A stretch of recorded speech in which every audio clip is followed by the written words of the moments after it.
What's up, everybody? My name is Naz, and I'm here with Jesse. And we are here to build a Pinterest clone that looks just like this. Look at this amazing creation, right? This is an actual Pinterest clone that you'll be making today. Where look at this, you'll have this amazing grid of layout. Okay, you have these amazing buttons, following, homepage, right? Look at that. Oh, let's go the homepage, right? The notifications, the chat, all this. These are actual buttons, and all this. For example, check this out. You can actually search for. Let's say we search for a car. Let's say I type in car. Look at that. Now you have cars that pop up. Look at this. Right here, right? They pop up in like random order because that's how Pinterest works. It's such a fun little project. Fun, not little, an amazing project we're going to make. Look at this. Look at this. It's so cool. Jesse, how pumped are you for this? Jesse, let's go! Man. I'm super pumped for this, guys. I mean, Pinterest is one of my favorite apps. I think it's definitely the second top in my top 3 of apps that I use on a daily basis, okay? So what you can do with Pinterest, it is basically one big digital mood board, okay? You can collect all your pins of interest. Yes. Pun intended. Yes. And also, you can collect your ideas. So not only do I use it for, to look at cute dog pictures, but also to find resources on code, personal development, blockchain, whatever I feel like, getting to know more about. Yes, of course. And of course, guys, you guys coming in, welcome. So awesome to have you here. We are here to be able to build a Pinterest clone that looks just like this. This is going to be a fun one. Right, we are going to be building it from scratch using ReactJS and using style components as well. So check this out, right? In here we'll be building a ReactJS application through here, and we'll be using style components, of course, and other multiple technologies. Now, granted, one little thing. This will be split up into multiple parts, okay? 1, 2, 3 parts, where the first part we're going to be building is just a basic layout, just how you see here. That's going to be the part for this one. Then we're going to add crazy more functionality and crazy more different things so you can put it on your portfolio and actually potentially get a job from it. How sick is that, huh? That's super sick. That's pretty sick. All right, guys, we're going to get started pretty much right away at this point. So here's what we have. Okay, Jesse, what are the things I need to do to start up with an application like this? Tell me. Well, the first step you always do is you're going to use the command npx create react app. Yes. Okay, so that's always the first step to start your React app up in your on your computer. Yeah. Okay, granted that you have what installed, Nas? npm and Node, right? Correct. Okay. So you want to go ahead. Sorry, just go ahead. Yeah. So this is the first step you do, guys. Right there. So npx react is the first thing you're going to do on your machine, on your local machine, right? To start up a project. This, of course, you need npm for this. So make sure you have that portion installed. If you don't, go to npmjs.org or just type in npm on google.com. So that's going to be really, really good. And that's pretty much it. Once you've done that, you will have a project that looks just like this right here. Just like that, guys. And we are at 300 likes. Let's go, people. Thank you so much. Let's like this video to get pumped, let's like this video to get it to more people, because YouTube algorithm can be sometimes funky. Let's get it up to more people so that we can go ahead and show them. Guys, we love making these videos for you, so please let us know if you like them too, okay? So smash that like button. As always. It's gonna be all good. Okay, and one really important bit, guys. We have a ReactJS challenge, right, for you starting February 22nd. That is correct. Completely free, like literally free, no charge at all. You will be building. What are they gonna be building, Jesse? Slack clone. They're building a Slack clone. Yeah, but it's really jacked. It's so really jacked. Like, you don't want to miss out, guys. 5-day ReactJS challenge starting next Monday, okay? Yes. So the whole week, you're going to be learning amazing stuff from the one and only Naz Demansky and Daniel, I believe. And Daniel, yeah. Correct. So go ahead and join. Click the link down below in the description. It's going to be a ReactJS challenge, completely free, no questions asked, right? You'll be part of an amazing community. You will be building ReactJS, the Slack clone with ReactJS, with components, with style components, with Redux, and so much more. That's gonna be a crazy 5 days. 5 days. Let's Don't want to miss out. go. Anyways, all right, you know what? Let's just get started. But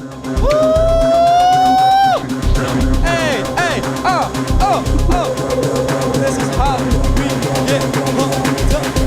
Ready? Appreciate your sound, need a renovation. Ooh, let's go. Now we just pumped you guys up. Man. All right. So, all right, Jesse, let's go ahead and get started, right? What is the first thing we need to do? So we have, our goal is to currently get to this application like this right here. Okay, that's our goal, right? So this is our goal. So right maybe here. you can explain a little bit, Nas, what feature we're going to be building today. Correct. So the feature we're going to be building is what? Actually, you tell me. Oh, You tell okay. me. Well, as you can see on the left side, we are first going to be building a header. Correct, Okay, right here. guys, That's gonna a be the header. with styled components. Super Yes. exciting. So stay tuned, okay?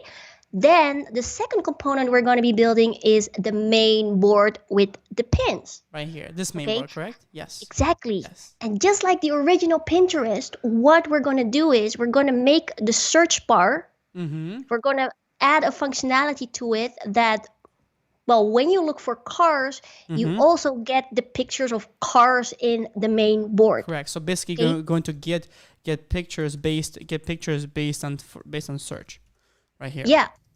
And we're going to get those pictures from Unsplash. So who's excited? Unsplash. Let's Ooh, go. I love that one. That's gonna be a fun one. Unsplash, if you don't know, it's a completely free just a way to find images, and they have an API, and we'll teach you exactly how to use the API, because that's how we get images. Like if I go ahead and search for something, let's say, what can I search for? What can I search for? Bali or Bali. Oh, Bali, guys. Bali. Oh, damn. Where's Bali? Oh, look at that. There it is. It just showed up right here. Ooh, whoop, there it is. Oh man, I'm longing so there it much for the is. beach right now, to be honest. I know, But me too. Unfortunately, we can't right now. So cool. you can look up everything, guys. So Yeah. Unsplash is amazing. Let's get into it, So, because guys- that's what we're going to be building today. So after you went ahead and you did your what? You did your what's it called? npx create app. Let's go ahead and do npm install, and not actually npm start actually to go ahead and start up our application npm start. Let's go ahead and do that. That's gonna be a fun one. I'm gonna say yes because I have another application currently running, so don't worry about that. Most likely you will not have that kind of question on the right hand side. Don't worry about that, guys. You'll be all good. Okay. Oh, ooh, what is this? Ooh. Adam, wow. Is this a new npx React app? Holy moly. Yeah, well, this is with a Redux layer. Oh my. Oh yeah, because we're going to create Redux, guys. Oh, Yes. dude. Yes. Okay. Starting. But that's going to be in the second part, guys. So That's fine. don't worry about that yet. Cool. So we got that portion. Okay. Now, of course, to get started, the first thing to do is we're going to do a little bit of a cleanup. Let's go ahead and remove this kind of stuff right here. Let's remove all this counter stuff. We don't really need that, correct? Awesome. Yeah, we And don't. this span right here, let's go ahead and remove that. Also, let's go ahead and remove some of the things that we have. So let's go back to here. This setup.test stuff, we don't really need this as well. And I think we don't need a service worker, do we not? Actually, you know what? We can leave it for now. That's fine. No problem. Yeah, everything with the word test in it, that's what you're going to be cleaning up, guys. Plus delete. the logo.svg, we don't need that anymore. Nope. Nas already removed that in the app.js. Correct. Okay, and That's pretty much it. we also want to add something to app.css. Okay, what is it? So we want everything to be at the margin 0. Nice. So Let's to go have ahead. our app really, tight and clean and Yes. having not to deal with any default margins. Okay. And the reason why we do this right here. So this star means everything. By the way, just so you guys know, this star means everything. So target everything inside our HTML, right? Right. Yeah. So if we go ahead and do that, we'll say margin 0. And the reason why we say margin 0 is actually for this simple solution. It's because, right, not margin top, margin 0 is because of the fact that, right, all these H1s, H2s, and and H3s, they have margin padding that come pre-built with them. Well, for us, we don't need that, right? So we kind of just want to start from a clean slate. That's how we do that, okay? Cool. All right, so we got that. App.js, that's fine. App.css is clean. All right, what's up next? What's up next? Well, you can go to app Okay. here and then maybe change the first class into app. Okay, so let's go ahead. You want to do that, Or I Jesse? could do it So too. start Yeah, I it, can do Jesse. it Go too ahead. if you want. So the first And one, I would, just to show you guys, what happens when you edit this one. okay. You can just put there, you can say header. Mm-hmm. Okay. Nice. Wait, it's not closing. Oh, So if it is closing. Yes, it is. And then we're gonna add a main board. Yes, correct. So you can see here Okay. the header right here. It's right there. The header, the main board is going to be right there. So we're going to create basically, guys, two components. Two components we need to create in this one. Okay. Beautiful. All right. Let's keep going. Keep going. Keep going. So do you want?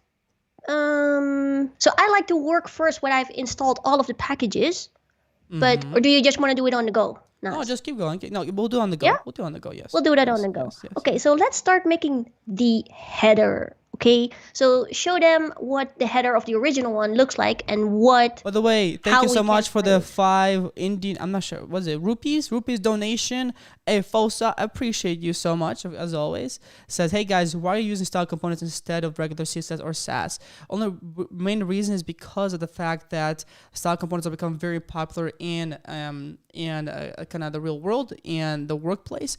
I myself have used style components whenever I've been working with ReactJS, and I've been, so I had the job in style components, and so it's really important for you guys to learn as well.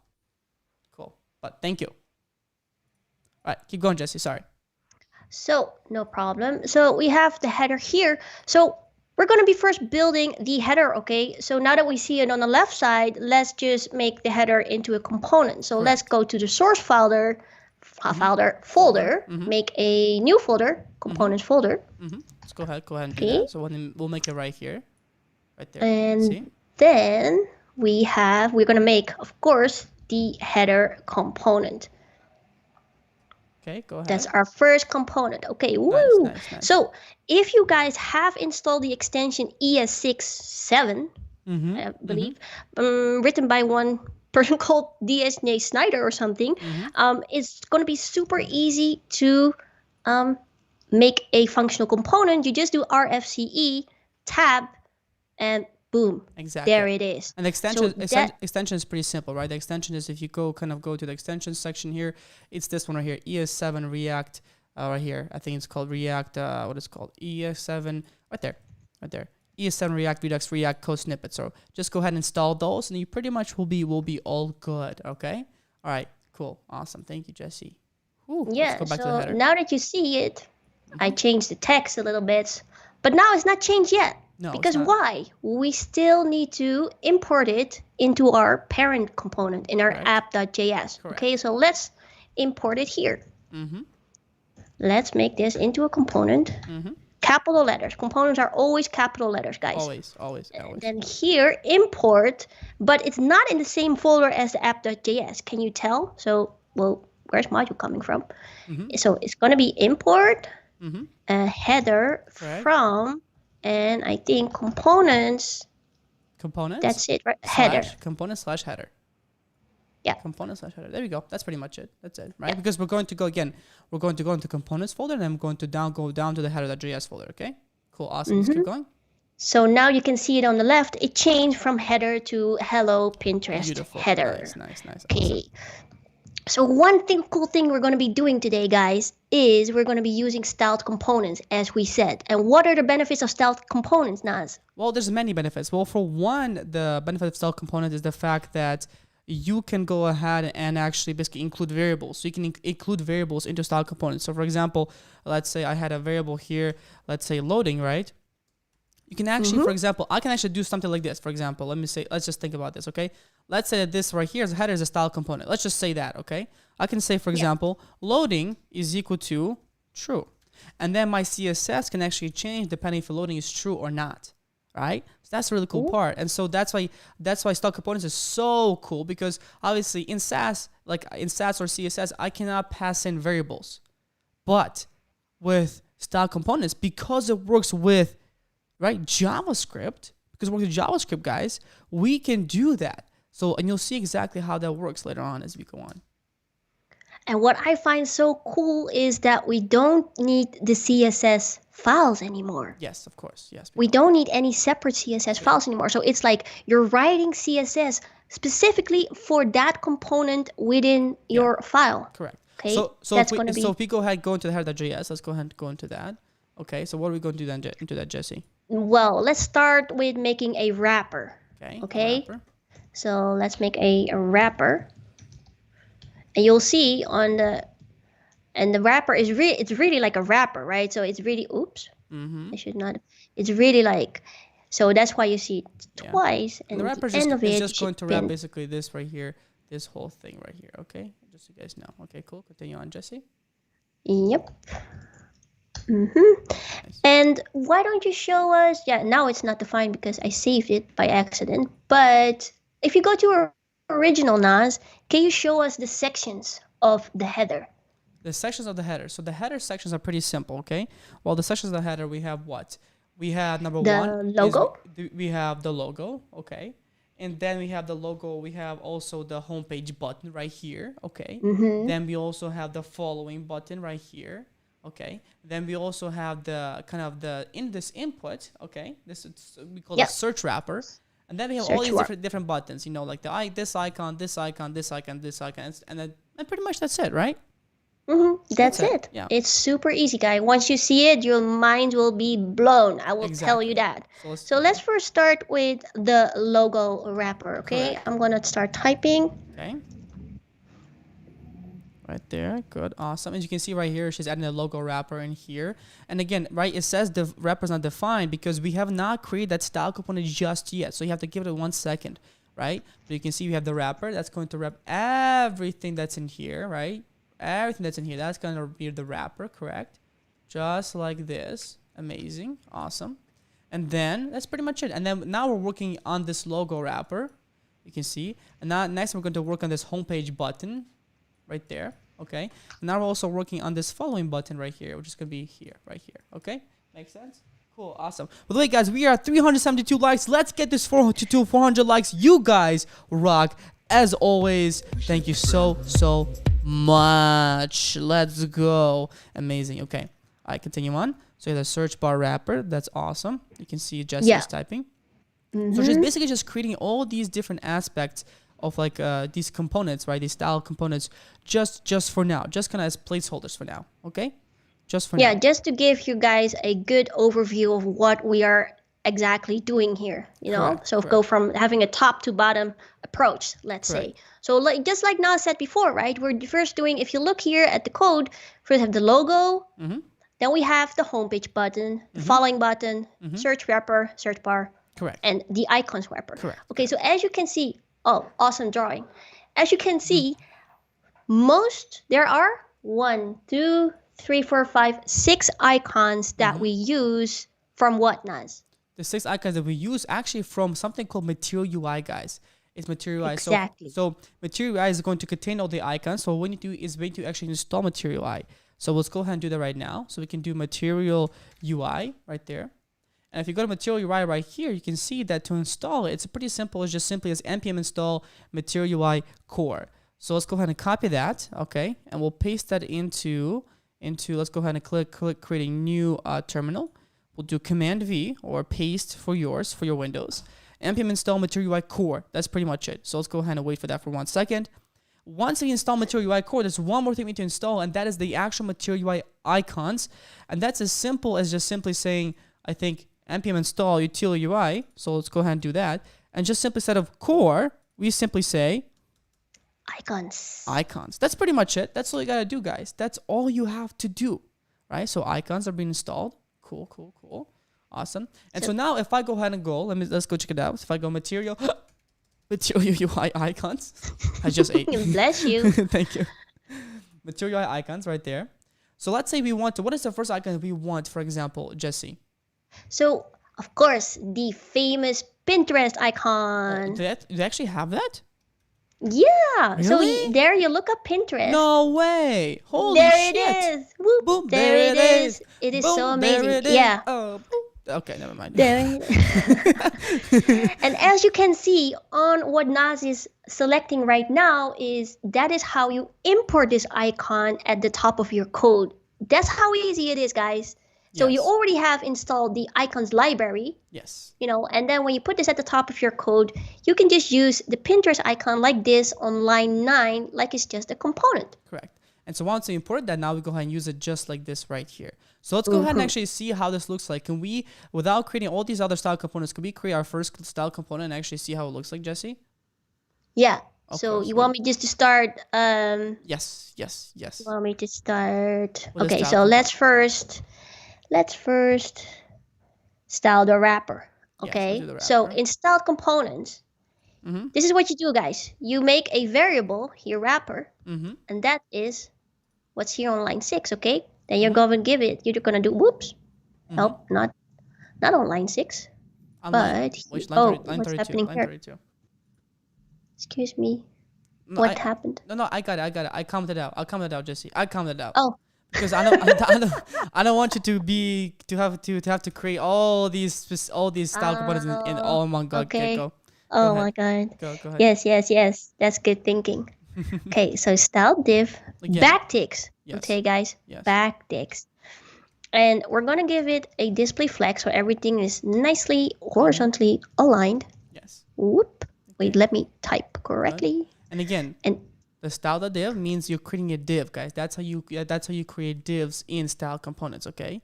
We give it display flex that way, so we can go ahead and align these up very nicely together. Okay, we give an align item center to make sure that everything's in the center right here. Okay, beautiful. And we give it a height of 56 pixels. So this whole wrapper, the height is going to be 56 pixels. This whole wrapper right here. Boom, right there. Okay. We're also going to give it a small padding right here, 12 pixels, 4 pixels. And again, as you guys know, this means top, right, bottom, left, right? Trouble. So keep this in mind. Whenever you're doing this kind of stuff, it's really cool, right? When you do this kind of stuff, just keep in mind the keyword trouble right there. Trouble. Troubler. Trouble. AM trouble. Joe. See? Trouble. See? Top, right, bottom, left. It's a really, really cool way to keep track of this kind of stuff, okay? Really cool way. All right, awesome. Awesome. So we have a background color white and the color black. So with that being here, let's go ahead and now create the logo wrapper to make sure that we can actually see it. So because currently right now, if we go ahead and save this, we have the logo wrapper is not defined, icon button is not defined, and style is not defined as well. Now, yeah, let me import these at the top. Go ahead. Icon button, nice. So, do you remember what the icon button is? I actually don't know. Is it because the button to be able to click on? Is that what it is? Like this? No, yeah, it's that bubble effect on it. Exactly. Yeah, it's that bubble effect when you hover over it. That's what it is. That's so good. Oh, so wait, we've just reached 412 likes. Let's go, guys. Thank you so much. Appreciate you as always, guys. Go ahead and smash the like button for us. Help us out to get this out to more people so that they all can be coding together. Let's make this the best fucking coding academy, coding universe out there. We want to be up there so that when you think of coding, we are there to provide you that knowledge. All right? That's what we're here to do. All right, let's keep going. Definitely. Woo, let's go. Okay, so logo wrapper. Okay. Yes. Logo wrapper.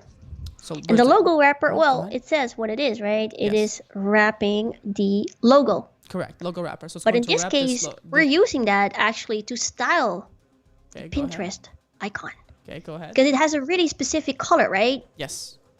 Like this fiery red. So, guys, when you want to style something of Material UI, you have to go into the documentation, right? And Pinterest icon is actually a so-called SVG icon. So in order to target this SVG icon, you need to reference to a certain class, which is called like this. MUI SVG icon dash root. Okay, and we'll show you why that's the case in a second as we go into the inspect element. So let's keep going. So I'm just gonna pop this one in here. So color is this fiery red. Beautiful. It has a font size of 32 pixels, so it's a little bit bigger than what's showing up right now. Good.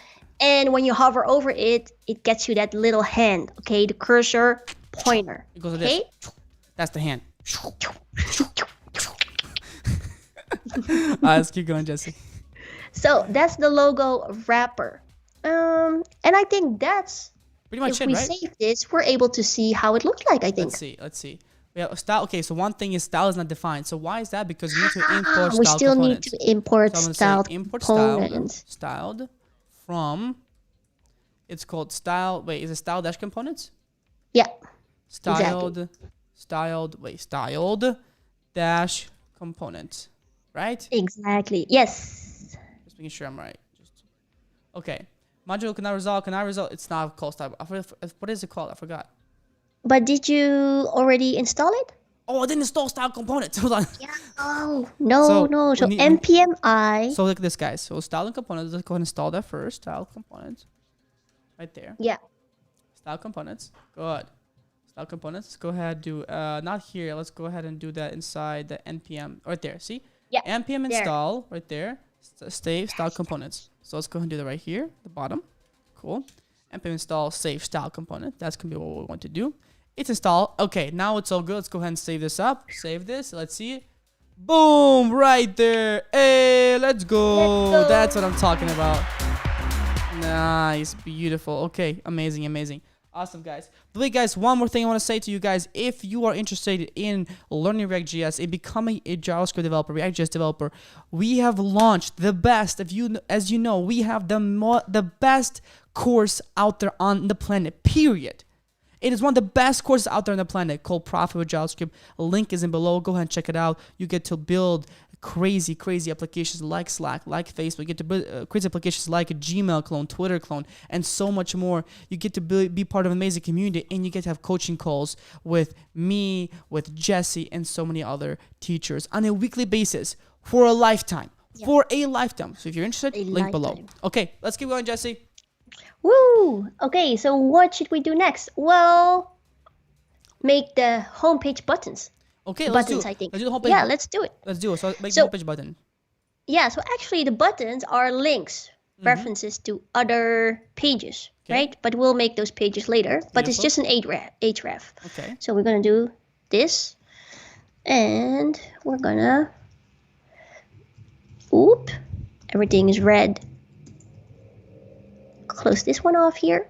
Nice. Beautiful. And then we're gonna do the same thing with the following. Beautiful. Okay, following button. Yeah, and you see these are just buttons, and all they're simply doing is they're simply redirecting me right now currently to the homepage. For now, it's just the homepage. So if I go ahead and save this, let me go ahead and save this.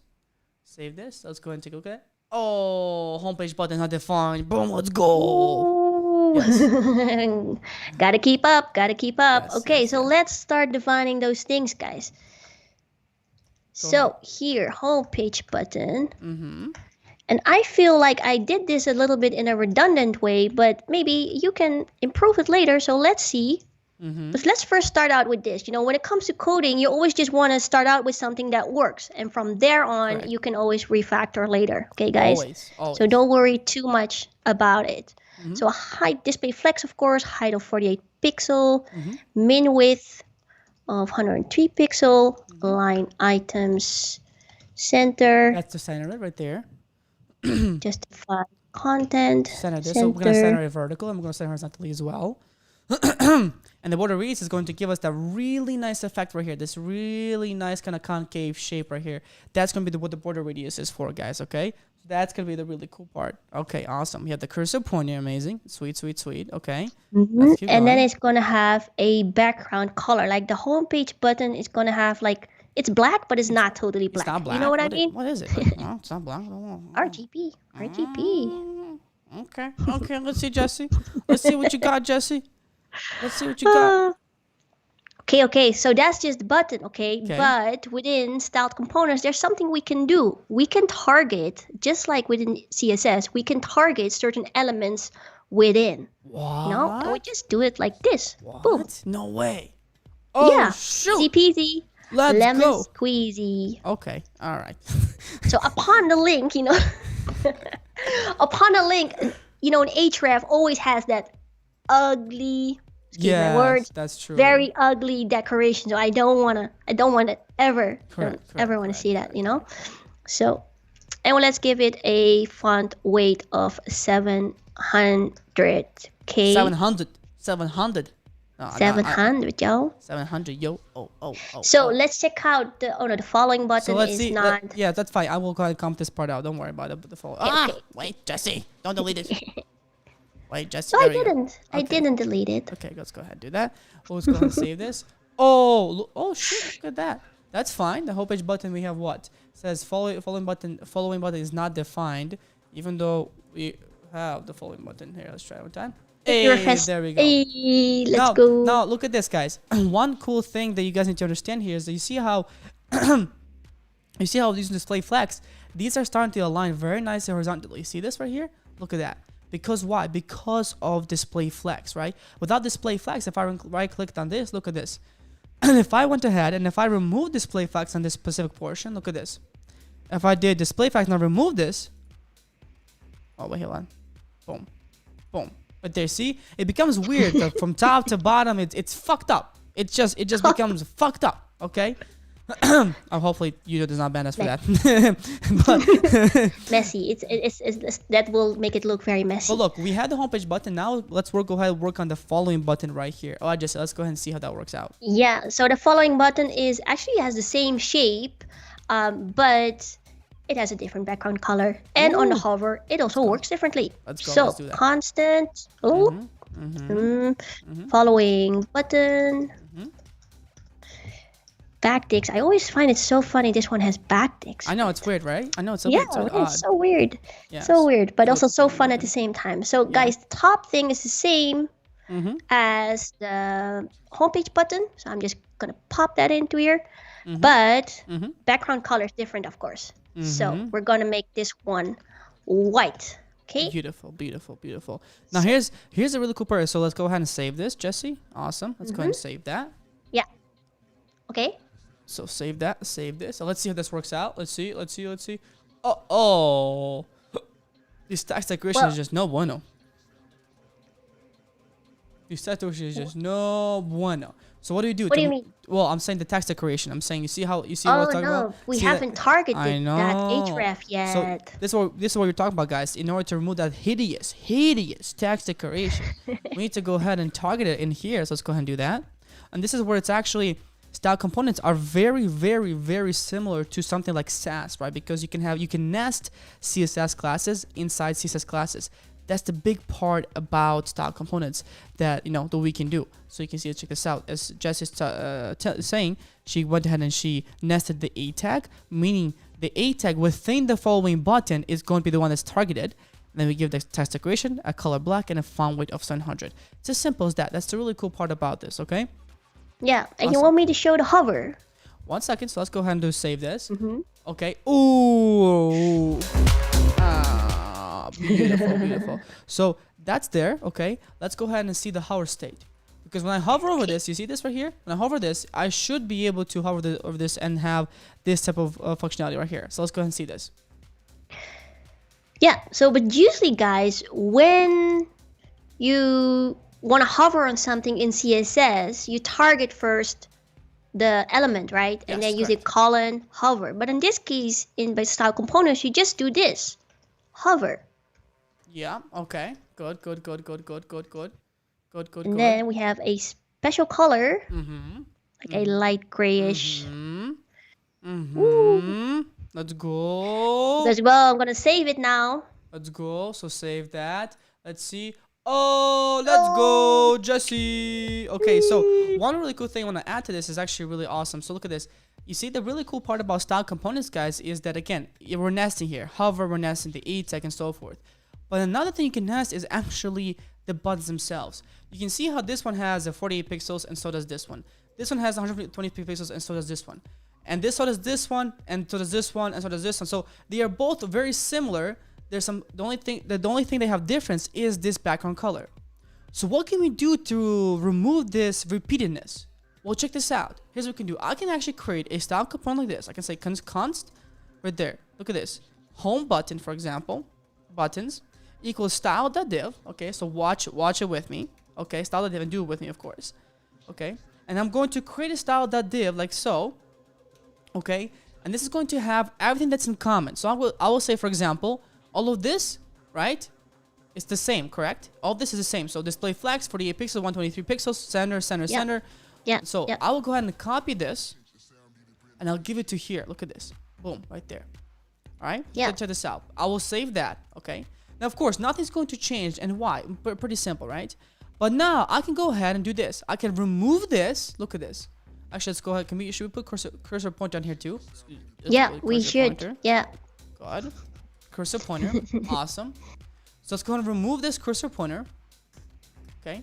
And it's going to remove this portion right here as well. And look at this. Right now, it's about to go really bad. So right now, I know. Hold on. Hold on. I got you. Oh, okay? Lord. So here's what you want to do. I'm going to do, instead of saying style.div, I will say styled. And I will pass in the home buttons. Like this. Look at this. So I'm going to save that now. Oh, look at that. Oh. So what just happened is it inherited this home button style and then applied it to here. And then here is where the changes come in, right? This makes its own changes for this specific homepage button, but inherits this right here homepage button. That is the sick part, okay? Same thing goes for this. Look at this. I can say styled, homepage, buttons. Boom, right there. Save that, okay? Wait, homepage button or home buttons? My bad, home buttons, my bad, guys. Hold your horses. It's all good. Not the end of the world. Don't worry. Okay? So look, home buttons. I saved that, and look at this. Now, we have everything we wanted. Boom, boom, right there. Look. I can hover this. Oh. It's the same buttons. And then we just want to that's so clean. So clean, right? I'm wondering though, so you don't need to, in that case, the home buttons, you don't need to show that at the top. This right here? Yeah. What do you mean? You have to show this at the top. You still have to show that to the top. Yes, correct. You still have to be, this has to be there, yes. At the top, where? the header. You mean in this here? code. No, yeah. no, it does not. No, it does not. So see guys, how clean that is. You don't need to do that. So you can just, in your CSS, you can just remove redundant code like this. Yeah, it's just basically removing redundant CSS, right? You can't do that in CSS, unfortunately, but in style components, yes, you can. And that's why we're teaching you. So if you're saying why style components, now you know. Now you know. Now you know. All right. Awesome. All right, keep going. Woo. Nice. So, boop, boop, boop. The next thing, what should we do? Icons or search bar? Okay, let's go ahead and do the search bar. Search bar. Okay. Search bar. So can you show the search bar in the original one now? So here's a search bar right here. It looks kind of like this right here. It looks pretty epic. Right there. There's a search bar right there. Yeah. Looks really click. It has this icon in it, of course. And when you stretch out, when you stretch the screen out, the search bar will come with it. Yes, correct. Oh, really? So, really? Okay, yeah. Hold on, everybody. Hold your horses. Oh, let's go. Jesse, nice job. Yeah. Yeah. Nice job. Okay, good. So, search wrapper. Okay. So the search wrapper that she's going to be making is basically this point is this one. So icons wrapper, I will go ahead and actually comment it out for her so that she doesn't have to worry about that. Okay, right Thank you. And the search wrapper is this one right here. This is what she's making right there. Okay. Well, let's keep going. So again, guys, we want to have that nice Material UI icon within the icon button, by the way. So we want to create an icon button right here. We're going to create a search icon. So the search icon is going to be this one right here. That's going to be the search icon. Okay. Yeah.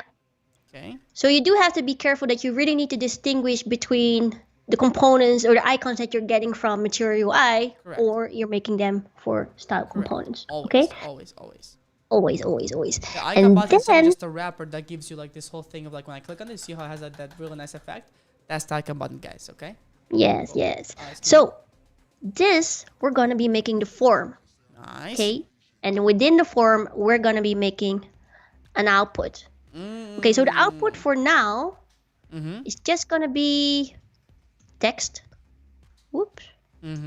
Nice. Text. Okay. Text and let's keep it for this, like this right now. Okay. So that's just the text right now. Okay. Cool. Makes sense. And then we're also going to be using a button, but as you can see in the original, there is no button. What? No button. What? No button? Jesse, how come no button? Where's the button, Jesse? Well, the thing is though, have you ever been on a website where you put in something, and I think a lot of people don't even think about this anymore, right? But they fill in something and then they just press enter. And it just works. Boom. Just Their press input enter. is being submitted, even though there's no button, Yeah. right? So we're going to be imitating that functionality exactly. Okay, Yes. guys? So we're going to show you how it's done. Okay? go ahead, So what was I doing? Searching search wrapper. Okay, so we're going to make the search wrapper.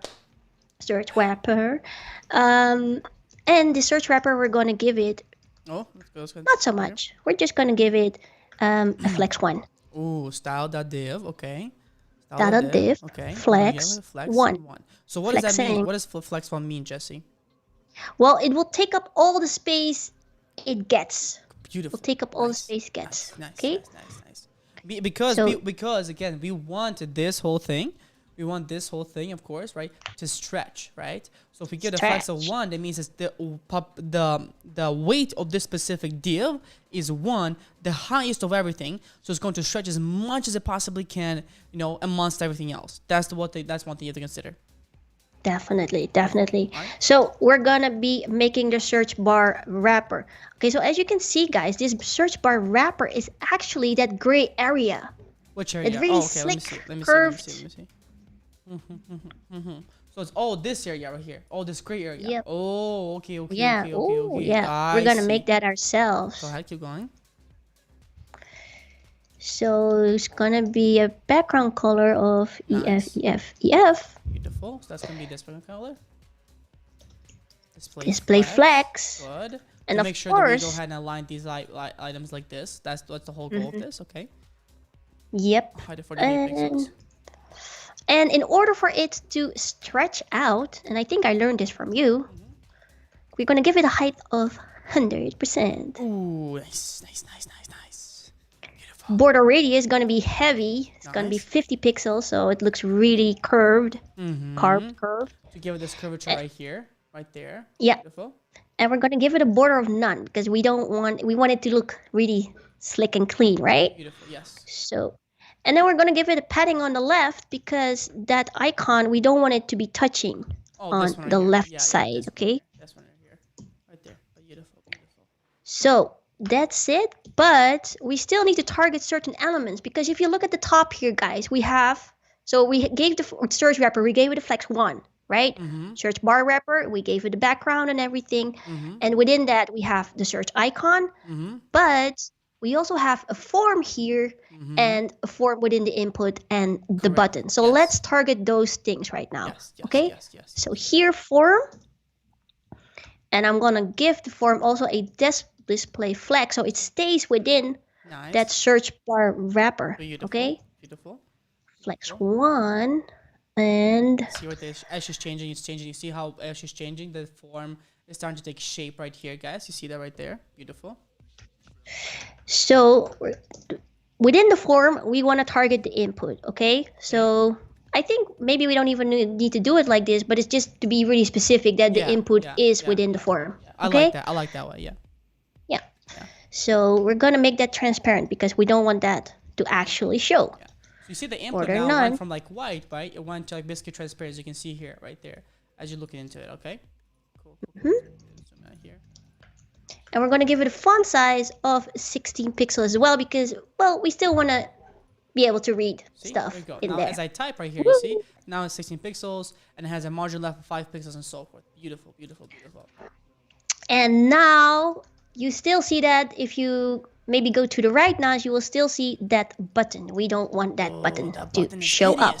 But we do want to use the functionality of that button. Ooh, I see what you mean. Okay. So display none. Be gone. Be gone. Adios button.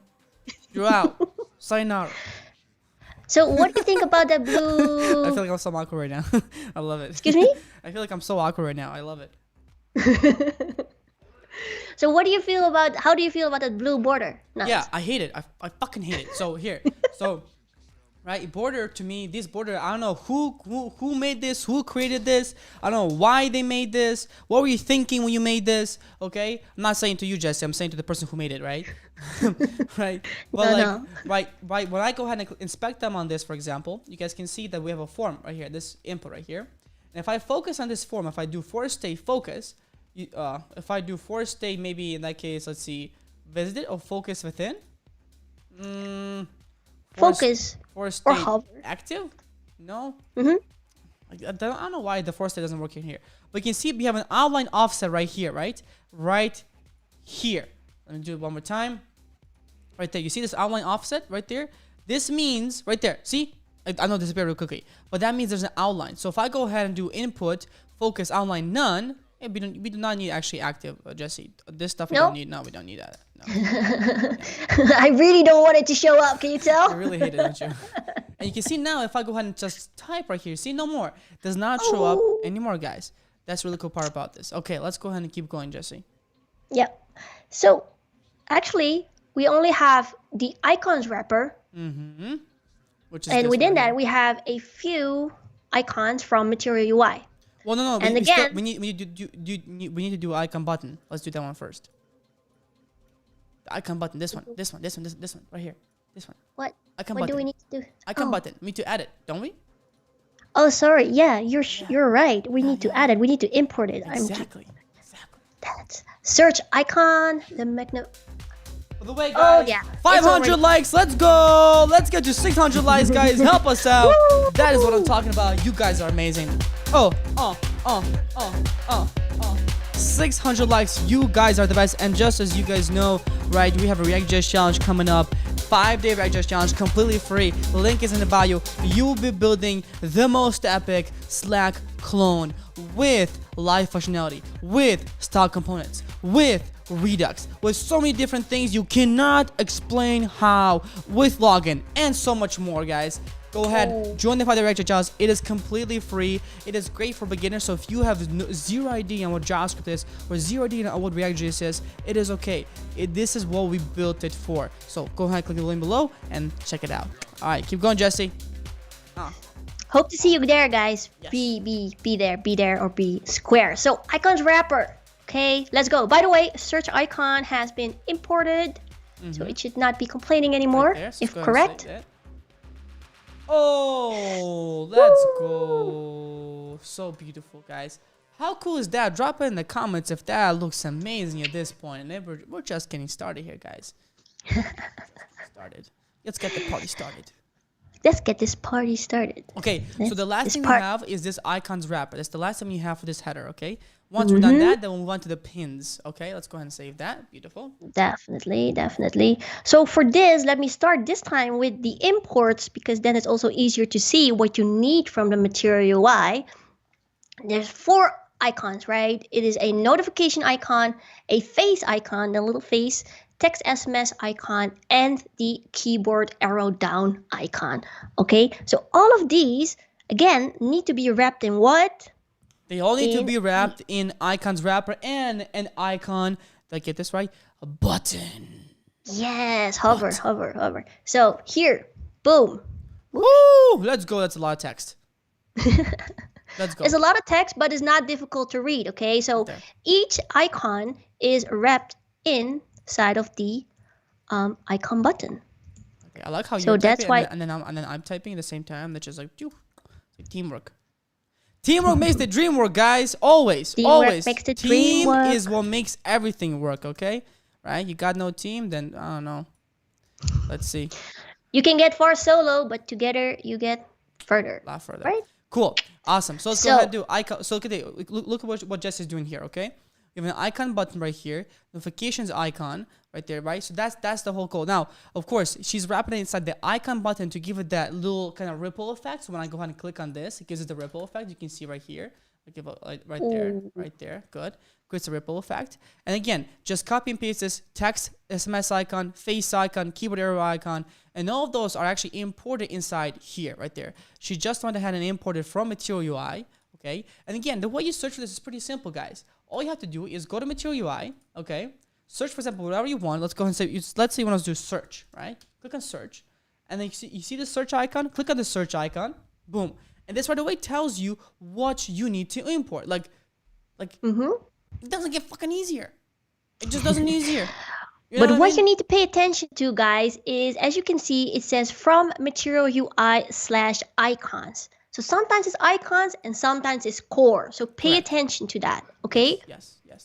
Anyway, so let's go ahead and save this. Let's see how this works out. Is this going to work?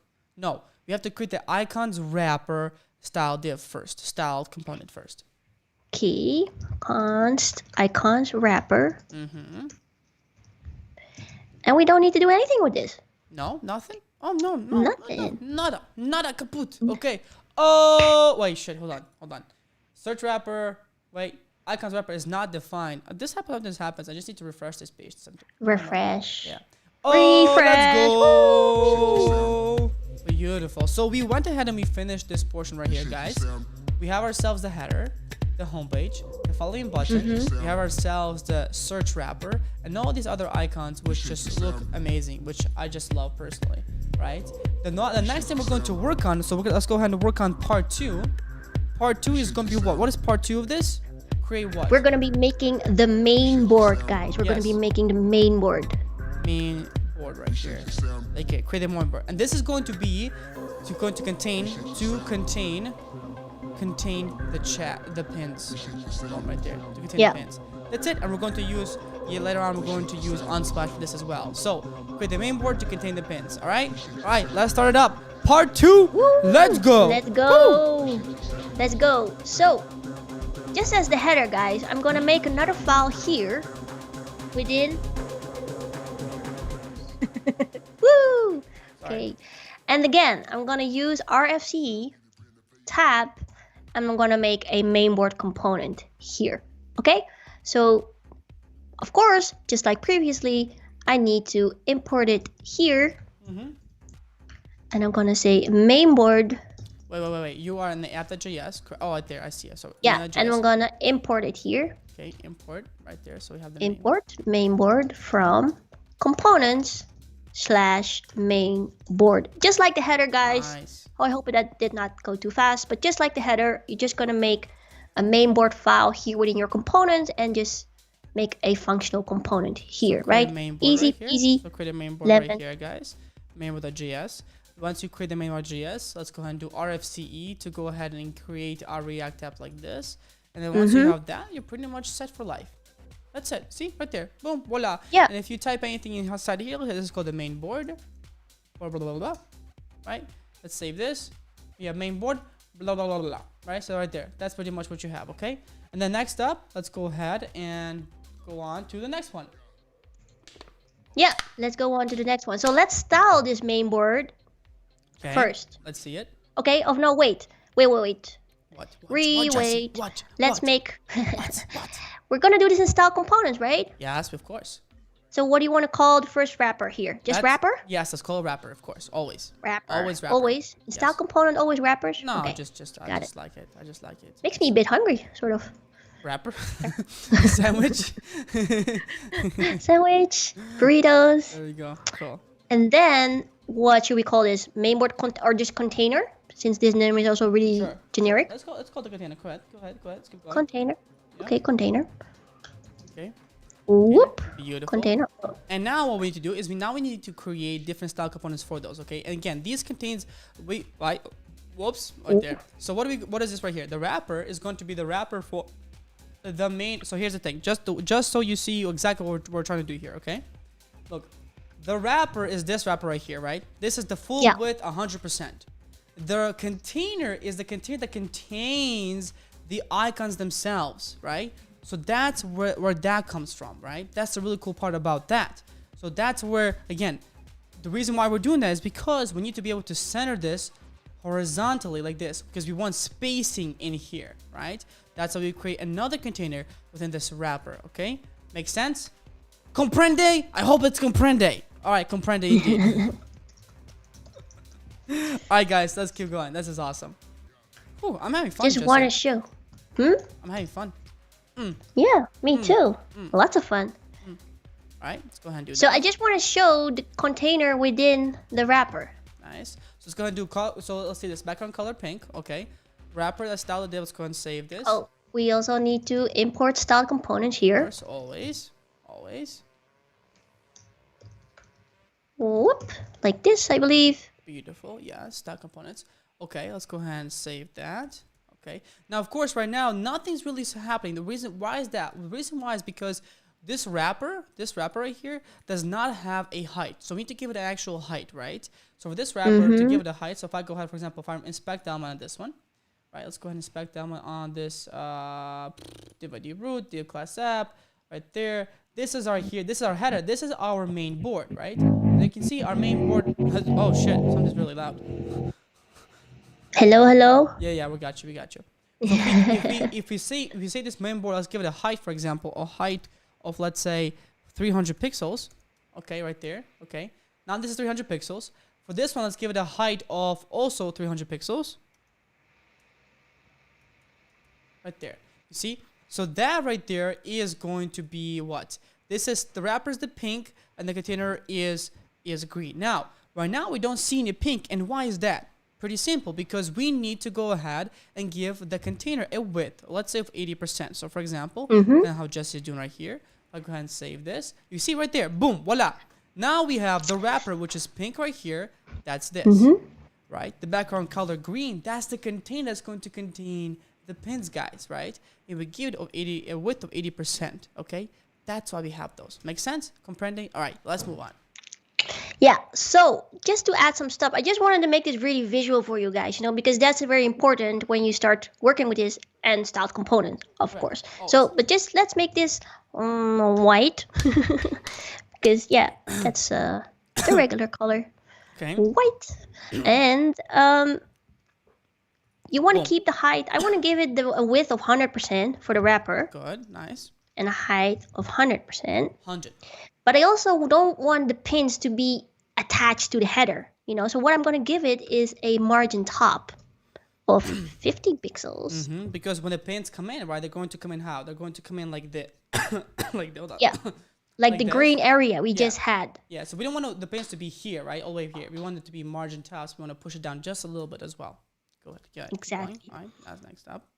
So for now, this is good for CSS from the main board, but what we want to show up in the main board for now is actually one pin. Ooh, okay, guys, we're just going to make it really simple, because when it comes to coding, you always need to break up your big problem into small chunks.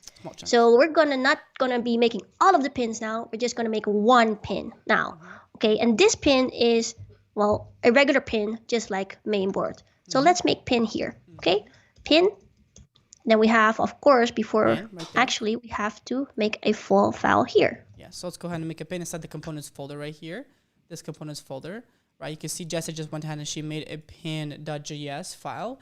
And if I go and click on this, she's going to do irfce, right? And that's going to create our component in here. So irfce, go ahead, Jessie. Does it work? No. Ah, there it is. Got it? There we go. Beautiful. Whoop. There it is. So, one pin. Oh, there it is. There By the way, guys, thank you so much. 551 likes. Let's get to 600 likes. You guys are amazing. As always, let's get this to 600, guys. 600, come on. Can we get to 600?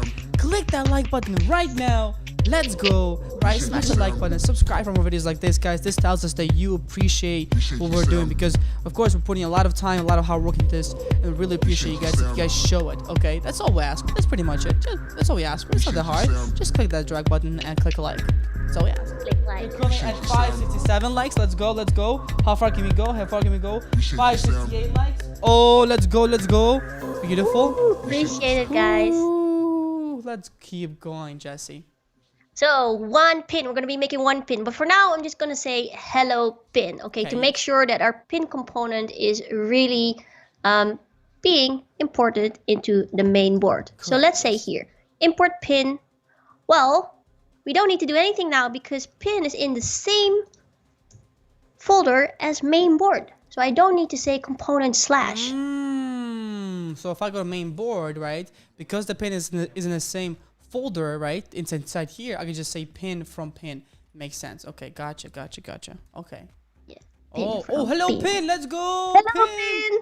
Okay, cool. All right, let's see them pins. I want to see them pins. Let's see them pins. You want to see them pins? Well, I think also you should pick a picture later from Unsplash. Okay, let's go. I feel like I'm a kid right now. So Unsplash. Yeah. Unsplash, guys. Ooh, okay. What picture you guys want? What do you guys want? Like, tell me. I always pick dogs, but you know. Or Bali or ocean or surfing. You like Bali, don't you? Yeah, I do. I like, I'm Indonesian. I like What can I architecture say? actually. I like architecture a lot. Like beautiful architecture like this. Like, can we pick this Oh one? yeah, Can we pick this one? definitely. Oh, you can also pick something like Berlin. They have great architecture. Ooh, this is cool. Look at this, guys. This is amazing. I love this. Okay, I got it. Let's go ahead and pick this architecture right here. I love this one. Okay. Copy image address. Copy image address. Okay. Okay. What do we do after that? Then we go ahead and then we're going to. Okay. So I copy the image address for now. Okay. And now we need to add it to a pin. So let's go to pin.js and let's create that pin, Jesse. That's created. So first again, style components, right? So Yes. Oh, can I try wrapper. it? Can I try it? Can I try it? Can I try it? Can I try it? Of course you can try it. Of course. Cool. So we're going to create a wrapper. I swear, I don't know why I'm such a kid right now. Wrapper. You get what? Excited? I'm such a kid right now. I don't know why. I'm going to create a container for that. So container. Again, the reason why we're going to create the container, right, is because again, what? Right, we're going to create a pin, and that's going to a pin is going to contain that image. Okay, that's why we're going to create a container, right? So let's go ahead and do that. Then inside the style components, go ahead and import style components. So we'll say import, right? Styled from what? Styled from dash components. Style dash components. Exactly. Components. Okay, so let's go ahead and save that. Amazing. Let's go. Okay, so we one got pin, that. guys, is one image. Yes. Okay. Now we say, for example, const wrapper is equal to styled.div right there. Style.div, right? And so forth. Now, nothing so far. Let's go ahead and do now container. Same thing. Const container is equal to styled.div. Boom, boom, right there. Okay, awesome. So let's go ahead and save those. Save that. Okay, you can see nothing's breaking. That's the most important thing. Let's now create an image. So we'll say image source is equal to, and let's now give it that specific what's it called? The URL. The So image address. Yeah. boom, right there. So that's going to be the image address right here. Okay. Boom, right there. Yeah. So then inside here, let's go ahead and now close this image out. Save this. Oh, let's go. Okay, awesome. All right, Jesse, let's go ahead and keep going. This is amazing. So we got ourselves an image. That's awesome. Next up, what we need to do, guys, is we need to go ahead and what? We need to, once we have the image, now we need to modify these images to actually look nice. So how do we do that, Jesse? So when we first gotta, we're gonna, I would say, first maybe adjust the style, the wrapper, Let's go ahead and do that. Okay. So this wrapper, you don't see it right now, but it has to be this. Or should we do this later? That's fine. That's fine. That's Yeah? fine. We can do infline flex. That's fine. That's fine. Yeah. And we're Continue gonna with give it a padding. padding. Okay. The container is gonna have display flags. So that's good. One container. Good. I don't think it needs. I thought it first needed a flex direction column, but I don't think it needs that. So, but to have everything really vertically aligned, we can give it a line item center. Beautiful. I'm gonna give it this one, Good. Good. and I'm Box gonna give sizing. it like the little hand. Little handy Oops. thingy. The rocket program always starts Yes, up when yes. I do column pointer, Yes. and we're gonna give it a width of 236 pixel, guys. And the thing is, 36. And this way, all of the images, all of our pins will have this width. So see, if I go ahead and do this, let's go ahead and save this. If I go ahead and do this, now look at this. We see nothing has really changed on here on this side, right? It's still not 236 pixels. So if I go and right click this No. inspect element, why is that? Because why? This is still 236, need- but the image yeah. is not. So what we need to do is we need to give an image a width of 100%. Of 100, is it width 100% or is it height of 100%? No, width of 100%. Width, right? Now you can see now, boom, right there. Width of 100%, you can see right there, right? And now that image fits directly in that width box, okay? Beautiful. Now we can also give it also a border radius. What border radius should we give it? Border radius. 16 pixel. Border radius right there. 16 pixels. Boom, right there. Look at that. Oh, that looks so good. That looks so good, Jesse. So good. Yeah, I know, So right? good. Yeah, So good. I love it. I got you. Do. Okay, anyways.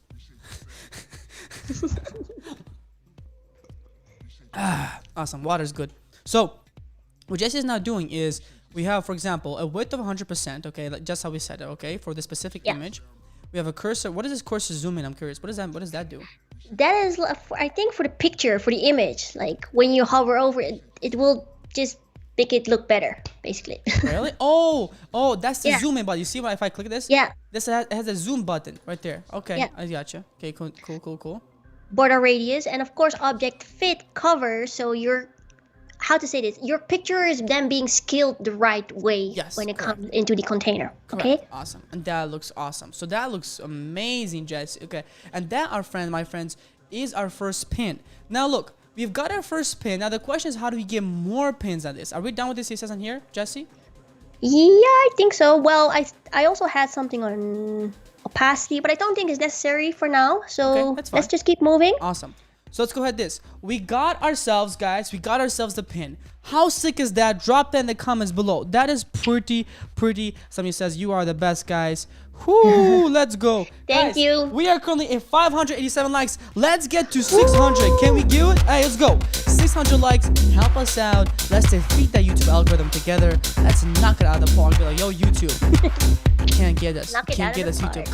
Come on. Let's go. Mama said knock you 588 out. likes. I know you guys can do it. 588. How far can we go? 588. 593. Let's go. 593. Woo. 596. Come on. You guys got this. I know it. Just hit that like button, and that's all you gotta do, guys. Okay? 599. Okay, hold on. Woo. Really? 604. Let's go. Let's go! I can't believe that, guys. 600 likes. Thank you. We appreciate you guys so much. We love making these builds for you. So if you like it, All right. Whew, keep that was pressing fun. that like That's button. fun, Okay? That's fun. I always love so much. That's There's so dope. much energy on here. All right, so we got our pin, Jesse. Okay, that's the first part. On pin. Next up, we need to go ahead and how do we create now more pins? This is where the fun part comes in. Woo! we Well, create more I think pins? we should be talking about data right now. Okay, so let's actually. think about this. Well, check this out. Unsplash actually has an API. So Unsplash API right here. Unsplash API, right? Unsplash I image. think I want to, sorry to interrupt you, but I think I want to take it even one step back. Okay, easy. Okay, Like okay. when I it got comes to, what the user does. you. Okay, let's think. Okay, good. I like it. So what's gonna happen? Jesse, explain it to us. So, like, right now, our app is the parent component, Yes. and then we have header, and we have mainboard as child component, right? Correct. This main board right here. Correct. Yes. Yeah. And then within mainboard, we even have another component called pin, which is, again, a child component, right? Correct. Yes. So, in which component are we starting? Where's- Right? The header component, because when we want to search for something, we're going to put in something like Tokyo or dogs, or in your case, cars, Mm-hmm. right? Yes. And once we submit the cars, what do we want to happen? Well, once we submit the cars, then we want to go ahead and, for example, okay, so let's think about this. If we, for example, let's think about this. I'm gonna put this down here. So, search, right? Search. After we did search, we want to go ahead and get data from Unsplash, right? Get data. Yep. From Unsplash using search, right? And then what is the next thing we need to do, guys? And then once we get that, we need to go ahead and add the data, add the images that we get from Unsplash back to pins / main board. Yes. Right there. / the main board. And that's how that's going to work. Yeah. Guys got that? That is the loop. So it's a pretty That easy, is the- like I said, it's a pretty easy, simple. Oh, well, go ahead, let's do this. Pretty simple process, guys. Okay, go from search, get that from Unsplash using search, and then add the images back to pins / main board. So right now we have the search. Now we need to go ahead and get data from Unsplash using search. Is that right, Jesse? That's right. So let's go to Unsplash like you previously wanted, Okay, awesome. and show them Let's what do you it. need to do. Let's do it, Jesse. Let's go. Woo! Unsplash, let's go. Okay, beautiful. So let's go ahead and check this out. So if we go to Unsplash, okay, we have an Unsplash API right there, right? Is it this one or is it this one? Or which one is it, No, Jesse? no. I think the first one was correct. This one? Okay. So it says Unsplash images. Now, you would have to register as a developer right here, right there. Register as a developer. It's free for anybody to join, completely free, no questions asked. You can join it, no problem, okay? Once you join, you should be able to actually get your API key. Do we have an API key just that we can use? Yeah, we have an API key. It's in the... Oh, it's in the other one, right? Yeah, it's in the API folder. So we have our own API key, and if we go to documentation, let's look at the documentation right now. Right? You go to search. You go to, where's the search? On your left side. So guys, you go to the Unsplash, you register yourself as developer, and you go to the API documentation. Correct. Okay. Always. And then on your left side, when you scroll down, you have search. Oh, search there photos. It is. Right Search there. photos. Right there. And then if you scroll a little bit more down, you can see the query or the endpoints exactly you're gonna be using. Right, so we are later gonna be defining our base URL, and then of course we're gonna add the term on which we want to have photos for. Yes. Right? So you can see here, for example, what they're doing in here. Let me take a look at this. Pretty simple, right? What they're doing in the search, they are doing what? Hold on, search photos right here. They are simply go ahead and providing you a query. You see this right here? A query. Query right here. Query can be anything pretty much. It can be a search box, could be a car, whatever it is, anything that you want. That's the search term that you want to use, okay? That's going to be the query. And then, other than that, pretty much, we're going to then use the per page. So we're going to have 10 per page. Is that right? Right? Yeah. 10 per page. And that's pretty much it, I think, right? That's pretty much it. That's pretty much it. But maybe we're going to be using something to make the request to Unsplash. So that's the question is, how do we now make the request to actually get the data? That's the thing. Well, the really cool thing about ReactJS is we have something called Axios, right? Axios is a way for us to get data. So if I go ahead and take a look at this, let's go say Axios. Right there. See Axios, ReactJS. Right there. Right there. React Axios right there. That's the one. Oh no, not this one. Hold on. Is it this one? npmi Axios. Just the regular. React. Yeah. That one. No, not that one. No, not that one. This one. No. No? Which one is it? npmi Axios. Just Axios. I know, but I'm trying to find where it is.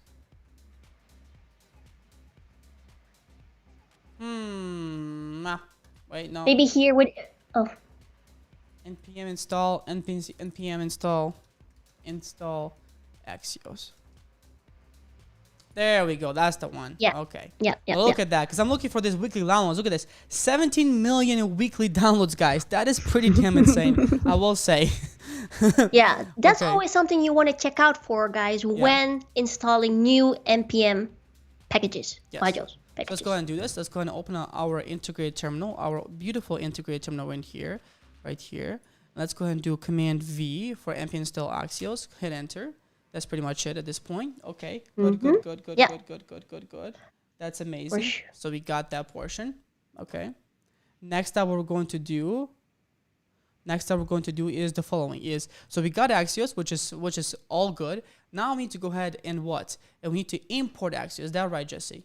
Definitely. So I'm gonna create a new folder. Inside where? The main within board? source. Within source. Ooh, source. Yeah, good question. Okay, check it. Let's do it. I'm watching you, Jesse. Let's go.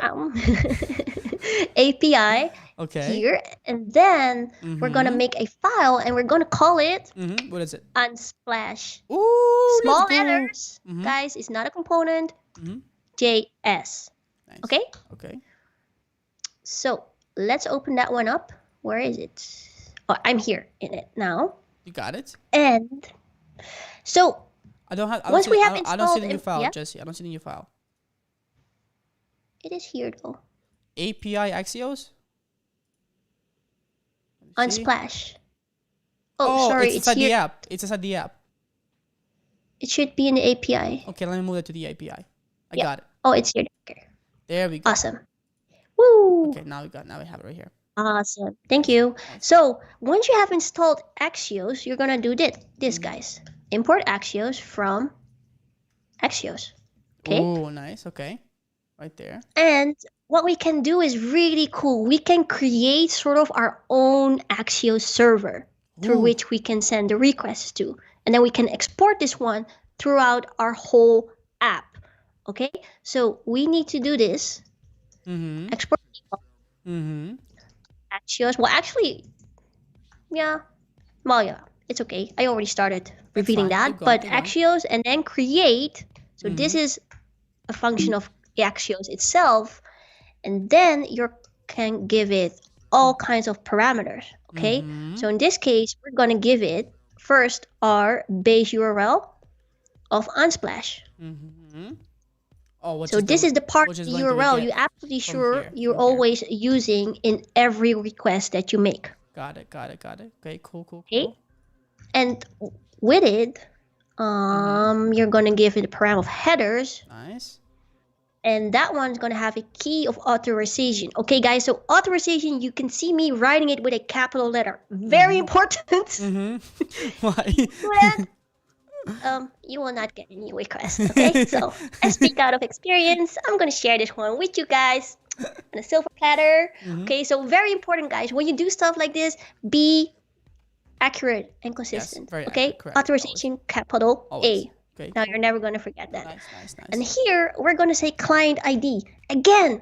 Watch the capital letters, okay? Then we're gonna have the access key here that you're gonna obtain from Unsplash. So once you have registered as a developer, you scroll down and then there's an access key. Okay, at the top. Can hardly miss it. Exactly. Right. And you can see the way she got that is because inside documentation, if you look at public authentication in the documentation, guys, it's talking about, right, to authenticate requests in this way, pass your applications to access key, which you get basically by logging in to sign up for Unsplash API, right? Then what happens is you're going to get your access key, and then at that point, you will go ahead and you can add the access key to as your client ID inside here. That's pretty much it. That's it. Yeah. That's it. Easy peasy. So, I have my key already ready. Okay, yes. Please don't copy it, guys. No.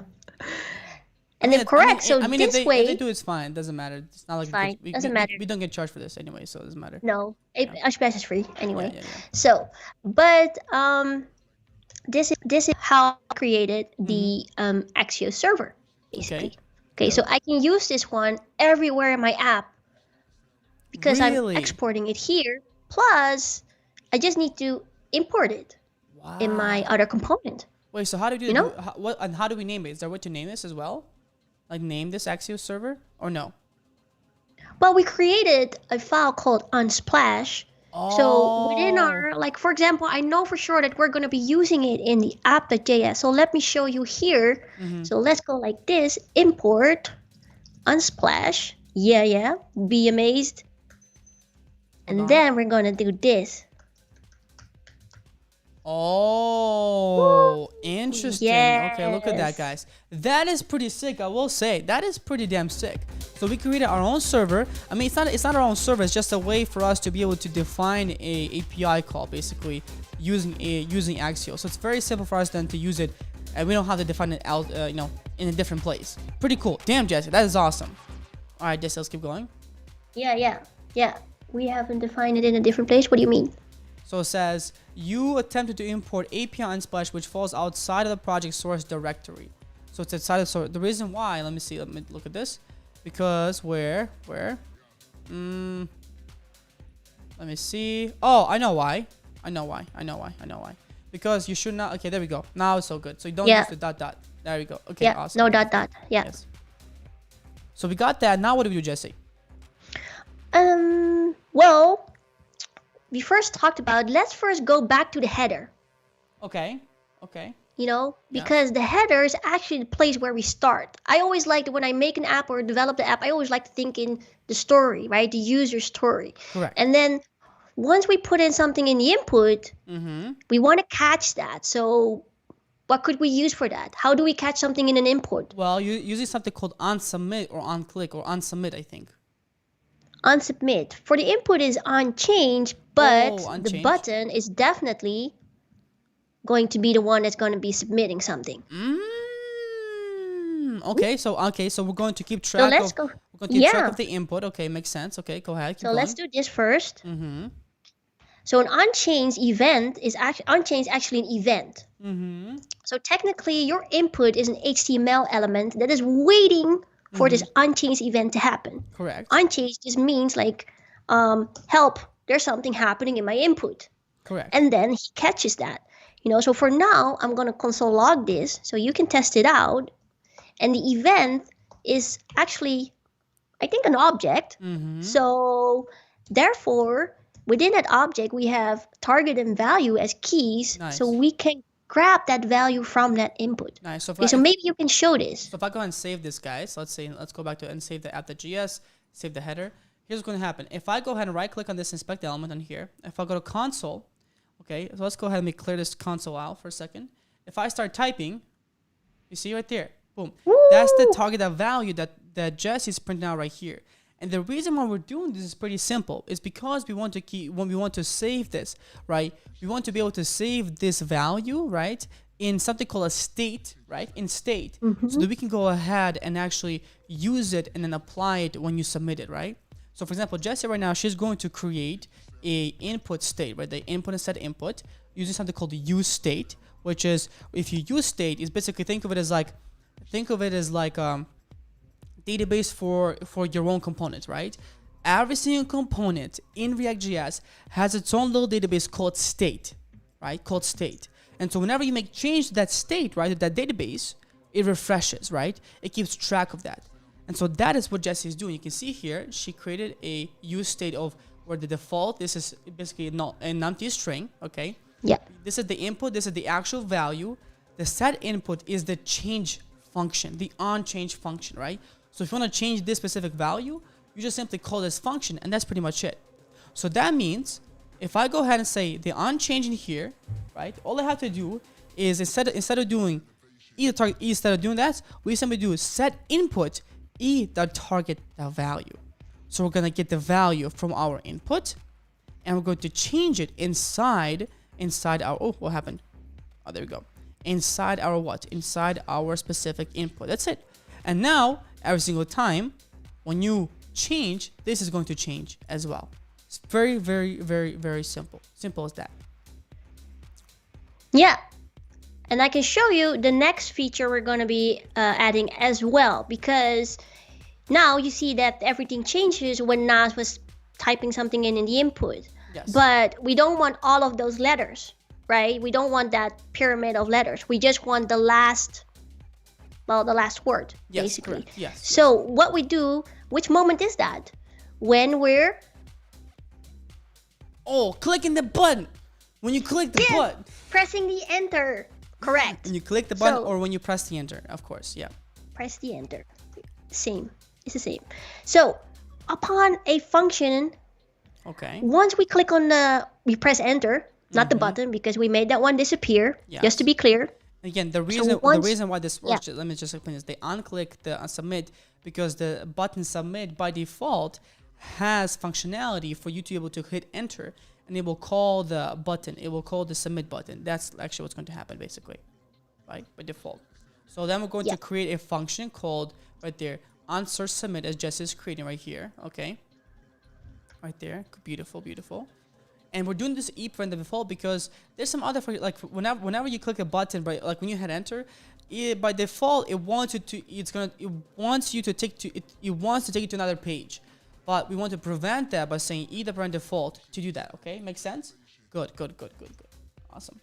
Then what's going to happen is let's console log the input, and that's we'll see is when you hit enter, you will get the input right here. So let's go ahead and save this. Beautiful. Okay, it says use is undefined. Now again, use is undefined because we need to import it. So let's go ahead and import it here. I'm gonna say comma. Hold on. Sorry. Right there. All good. I will say use state. Okay, there we go. There you go. And beautiful. Now we have our use state. Simple. And again here, whenever you hit enter, right, it's going to hit the onSearch submit function, which is in here, right?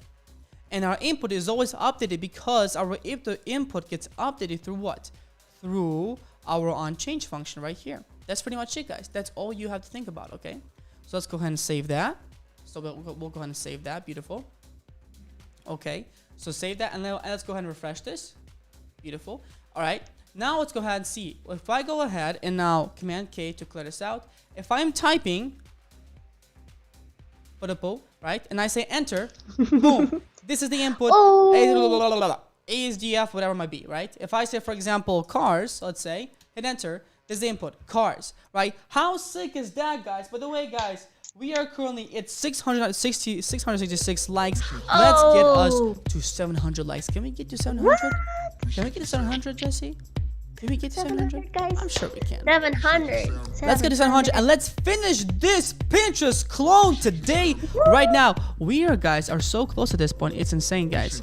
So close. So let's go and finish this up right now and we'll get started. Here, let's go, Jesse. Let's go. So, Nas, the next thing we need to do actually is, I think it's time. So, somebody give you a super chat and give us 40 pesos. Says, Jesse, I love you. Somebody said. It's a, Thank you for the love. Calamity. Calamity is the name. Calamity. Oh, that's awesome. All right, Jesse. Keep Okay. going. So, well,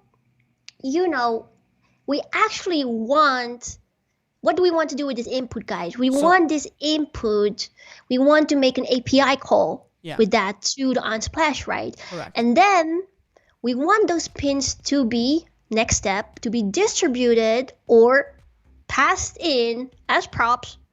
Correct. Yes. To the main board. Yes. So what we need to do actually, because header is a child component, the header, you don't see the main board component here, right? So what we need to do is we need to send info from the header component to the app component, the parent component, and app component will pass it to the main board. Well, let's think about this. So, but before we do that, Jesse, let's think about this, okay? If we want to make, for example, a search to the Unsplash API, okay? Where do you think that needs to happen? Like if you want to call an API, right, the Unsplash API, where do you think that needs to happen? Well, it needs to be distributed to different components, right? So I would say it's the parent component app.js. Yes, because we're going to use that functionality inside here and also inside here, right? So we have to think about that, okay? So we're going to go we will go to app.js, and inside the app.js, what we can create, guys, is we can create a actual kind of like think of it as like onSearch submit function, okay? So we can say create an onSearch submit function. So it's going to do const onSearch submit right there. Oh damn! How did it give me the answer to that? I don't know why. How does it's very smart sometimes. Visual Studio Code. Way too smart, right? Right. And this function, we're going to pass in our input. So we'll say, for example, equals. We'll give it a function. This is called an arrow function, just so you know, guys. In ESX, we'll give it a term right there. This term. Now, what's going to happen when we go ahead and actually call this function? Well, pretty simple. This is where we will get images, right? We're going to call. Thank you. We're going to call basically the images for what? The images for Unsplash. So that means again, separation of concerns. We now want to get images from Unsplash. Let's go ahead and create a function called getImages. So I will say const get images, images, right? And that's also going to be a function, right? And this is also going to accept what? A term, correct? Yes. Right? And now, just how we had it before, right? The way, because Jesse went ahead and created our what? Our Unsplash Axios right here. Where is it? Inside the API right here, see? We can simply call this right away. Check this out. I go to app.js and I simply say here, look at this.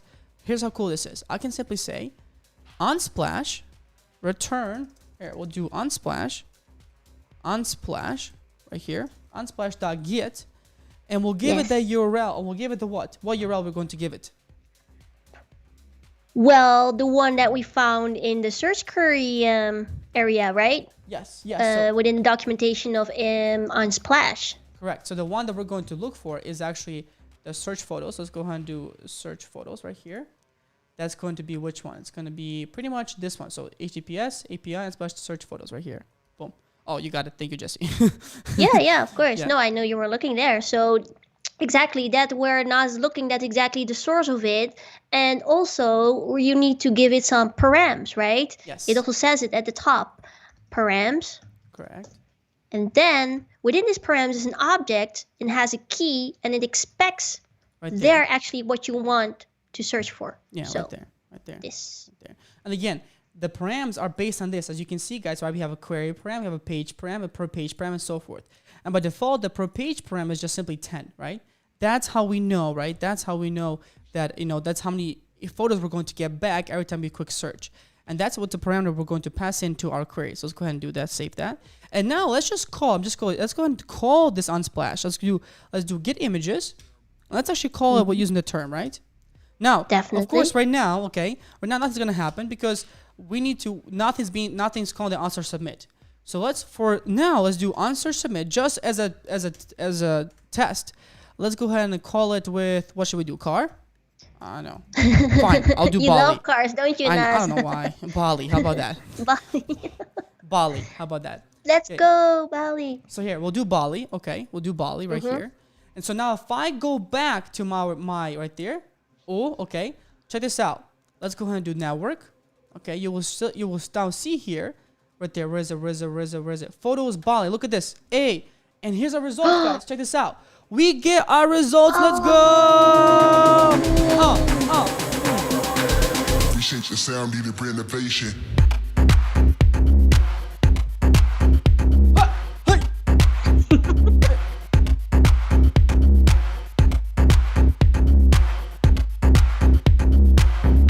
Hey. Appreciate your sound, needed for innovation. Sunny's gotta have the fun.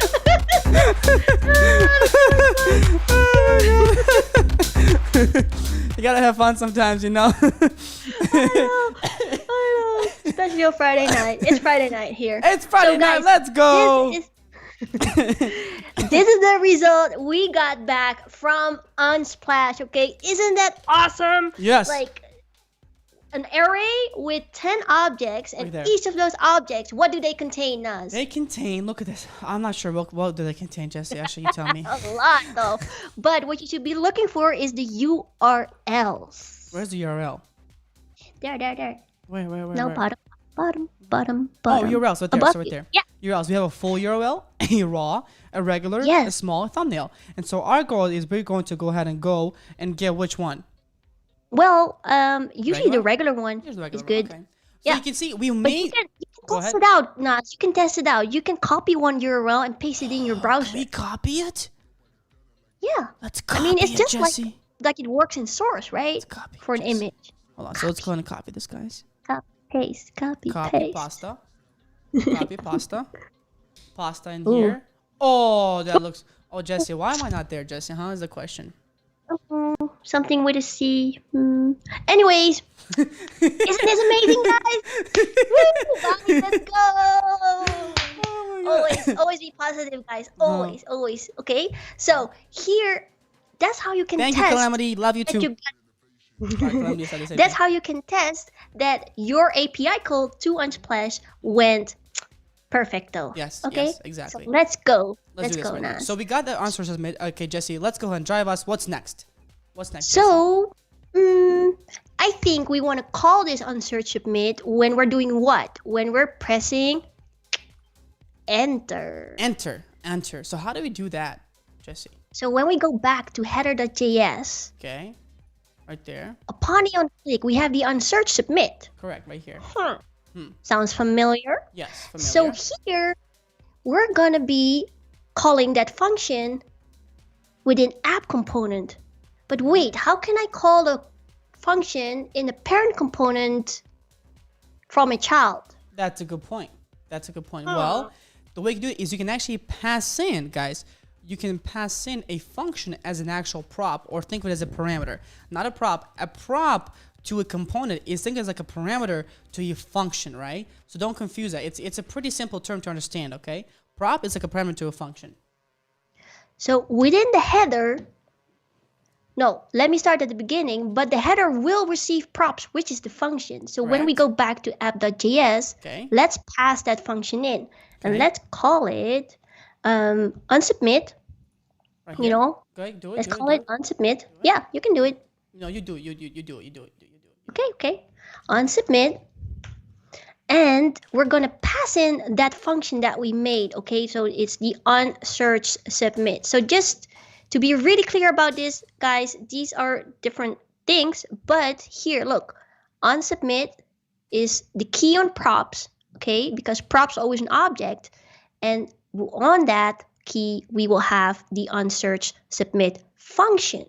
So when header receives props, and basically it looks like this now, under the hood, okay, not with the quote, guys, but with just like this, and it will have, and then here it will have that function. Yeah. So on this guys is happening underneath the hood. Just so you know, this is underneath the hood. Basically, this is how props is going to be passed in, right, into the header component. Okay. So this is just so you know, right? It's not magic. It's not magic, right?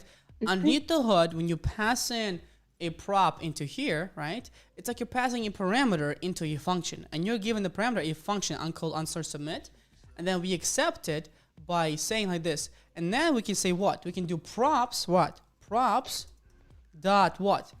Submit, and look at this, and then we can call using the term, what is it? The input, which we get what? The input right here, and that's it. And so now what's going to happen is, look,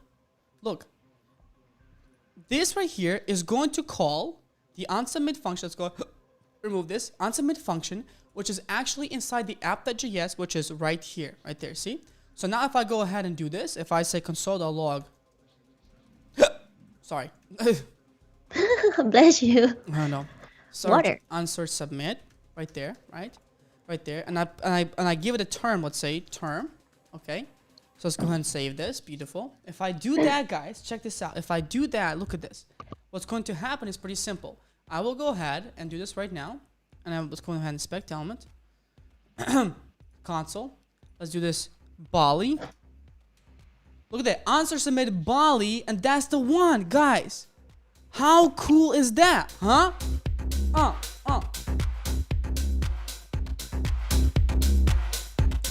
That's pretty sick. So you can see it called this function. This function was called, right, within. You see, you had this function which was one function here, right? Let me put this right. This was our function called the app.js. This was our app.js. .js, and we had our let's go ahead and do this. And we had our what's it called? Our header right there. So let's go ahead and do this. Say header.js. Right there. And what happened is that from the app.js, we went ahead and we have a function called, what is it called? onSearch submit. Right there, right? Let's go make this a little bit smaller. Right there. Yes. Right there. Oh, boom. Wait, see, onSearch submit. Then what's going to happen is that this onSearch submit is going to pass itself in, right there, give it a brush, pass itself into here, and then we're going to get the onSubmit function here, right? And so what's going to happen is when we call now this, let me go and boom. We now call this. This is actually going to call this. So this right there, and that's pretty much it, right? It's going to call this, and it's going to pass in the term, any parameter that we want. So parameter, let me see, param, into it as well. How cool is that? Right? So just keep that in mind, guys, okay? Let's just keep that in mind with you, right? Really important tool for you guys to know exactly what you're doing, all right? Cool. All right, let's go ahead and keep going. So we got that specific portion. What's next, Jesse? What's next? Let me think. Okay, so let's look at app.js. So we're going to make API calls to Unsplash, right, Naz? Yes. And once we have that, once we get results back, what do we want to do with those? I think we want to make new pins out of those, right? Yes. So once we've done here, line 23, guys, once we have, we get the pictures back from Unsplash, okay, we want to do something with that result, right? Correct. So we're going to say then, by the way, Axio is always returning promises. Yeah. But wait, guys, we're like going to 694 likes. Let's get to 700, guys. Just 6 more likes. Woo! 700 likes. OMG. Okay, That's a lot. That's a lot. Go ahead, Jesse.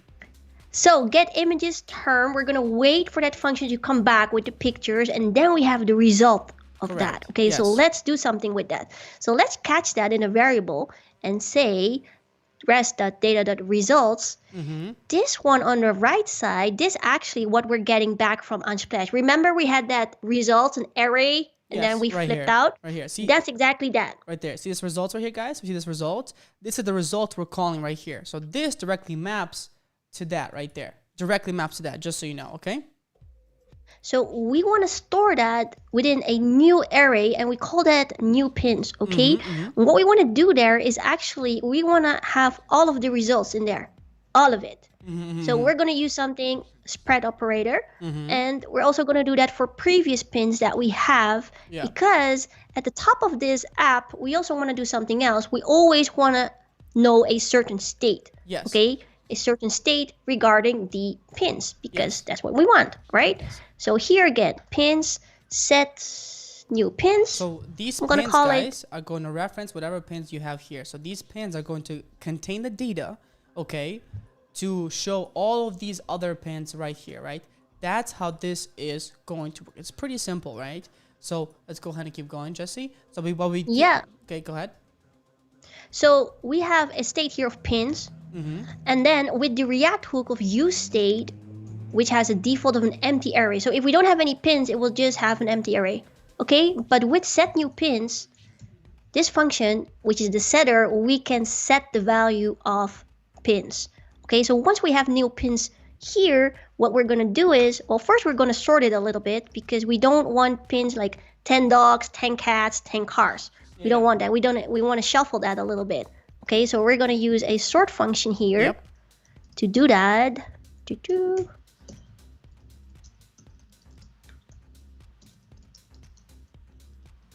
We're going to randomize it. Okay, go ahead. But actually what's the most important part of this function is we're going to set the new pins with the new pins. Yes. So line 34, guys, line 34, that's what it's all about. We're going to give new pins as an argument to the setter function, which means new pins here will be set on pins and will be distributed the way throughout this the works, whole guys, is that we get the results here, right? We use the result and we concatenate together with our current pins, which are currently inside our state right here, right there. You see, inside this state, right? We concatenate. This is called a spread operator. So we can actually spread out whatever's in here and whatever's in here and kind of put them together, right? So imagine taking, for example, for example, here. You see this right here? See this? Actually, let me put this here. Okay. Imagine doing this. For example, you have this and you have this, right? And then what you do is you bring it together by doing like this. Now you have one. That's pretty much it. Now you have one. That's all you're doing when you're doing the spread operator together, right? That's all pretty much you're doing what we're doing here. Okay, so you got that. Then we're going to have here, we're going to just randomize them just for randomization sake. And then we're going to actually save them using called something set new pins, which we get from here directly. And that's pretty much it. Now we have the set new pins. And so every single time we now search, we're going to show these pins in here. We're going to set them, save them in here. And that's it. And now, because we have that, what we can do now is pretty much just go ahead and what? Pass it to the main board. Exactly. So we can show it. Let's do it, Jesse. You got this. Come on. Woo, woo. Hey, Okay, so guys, so we're gonna be passing the pins as a prop to main board, right? So here within main board, of course, pass props are gonna be here. Okay. So always make sure when you're making React components that, you think about the data flow, right? Not props, but props. Yep. So let's destructure that because just like I showed before, props is an object. So the key on it is pins. So let's just do this. Wait, we're currently where? We are currently mainboard.js. Let's go ahead and do that right now. Okay, click. Beautiful. Ooh. Nice, awesome. So now we only have one pin here, but I still want to show it. First of all, let me fix that error for you here. Import useState. Where is it? Where are you doing that? Where are you doing that, Jesse? App.js. App.js. Let's go back to app.js. Hold on. App.js. Okay, keep going. Yeah, so make sure you let me know where you're doing this, okay? Yeah, here. So okay, app.js, I fixed it on the top at the top. Good. So we have the useState right here. That's beautiful. To make sure that that's all working. Okay, nice, good. Oh, there we go. Now it's working properly. Okay, keep going, keep going. Yeah. So I'm gonna go back to mainboard.js. Okay, let's go ahead. So now that we have all of the pins, what do you think we want to do, Naz? Well, we got enough pins. Now we want to go ahead and loop through them fully and actually show every single pin that we get. How cool would that now be? Ooh, let's go. Now, well, let's just map through it. Or you want to for each through it? Well, we can do map. We can do for each. Let's do map. That's fine. That's fine. We can do That's map. fine. Yes. Okay. Bye. Visual Studio Code. Pins.map. And I'm mapping through each pin. And each pin has a URL to just make it a little bit more readable. Cool. So what's happening here, guys, is pretty simple. We're going to get these pins that are going to come from the home page, okay, from the app.js right here, from these pins right here. Then we're going to loop through every single pin, right? We're going to get loop every single pin, right? And then what's going to happen here now, Jesse? Well, we're going to get the URLs. We're going to get the URLs of the pin, right? And then we will go ahead and actually show what? Show the actual component of the pin. Yeah, so we're gonna pass it into the pin, because remember, if we're looking at pin.js, I'm now in pin.js. We had that image source, right? The hard-coded copy link, or the link you copied in. If you go to pin.js, I'm doing it right now. Pin.js right there. Okay, let's see. Okay. Oh, so it's currently hard copy. So we need to actually replace this, right? We need to go ahead and replace this with a prop. So if we go ahead and pass some props here, okay, props here, okay, we can replace that prop with an actual URL from props. So let's do that right now. So we can pass in a prop. What prop should we pass in here? Equals URLs. Right there, and we can say URLs dot what? Dot regular, right? Because why? You can see that inside here, inside here, we have URLs right there, right? URLs. And then we have a regular, a raw, a full, a small, and so forth. And we're going to get a regular for this one. So we'll say URLs.regular, right? To get just the regular ones. Okay, beautiful. I'm going to close this out. Okay. Yeah, sorry. URLs.regular. And what I do sometimes, just to make sure, I'm going to put a question mark here. Yeah. So in case it's not there, it won't freak out. Yes, correct. So what's going to happen is once we go ahead and we have the URLs.regular, okay, so cool. We have that, guys. Now, of course, you can see nothing's happening. You can see this it kind of broke, right? But that's exactly what we want to do. You want it to break, right? We want it to break right now because we're not passing in URLs just yet. Now, to do that, we go to main board, okay? We go to the main board. So wherever we passing URLs, you can see now we're passing URLs. And look at this. Let's go and pass it in. And you can see nothing right now is happening just yet. No. Jesse? Because we need to do this. This what?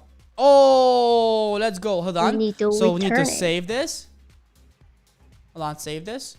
It's still not showing up, which is completely fine. That's fine. Look, right? So we want to go ahead for this specific one, right? For every single pin in the main board. If we go ahead and let's take a look at this. If I go ahead and see this, let's go to console. Let's see if we have any issues. There's no issues right now that are showing, which is no problem. Let me see. So we go ahead and map through this. We have pins. Okay. Let's go ahead and do console log pins to see if we actually get in the pins. So console.log pins. Now, actually, hold on. This makes sense. Look at this. This makes sense. Why this does not work? Why, guys? Because this should be working when we click submit. When we hit submit, that's why. Right? When we hit submit. So if I go ahead and say click this, if I say car, ready for this, Jesse? Are you ready? Oh, let's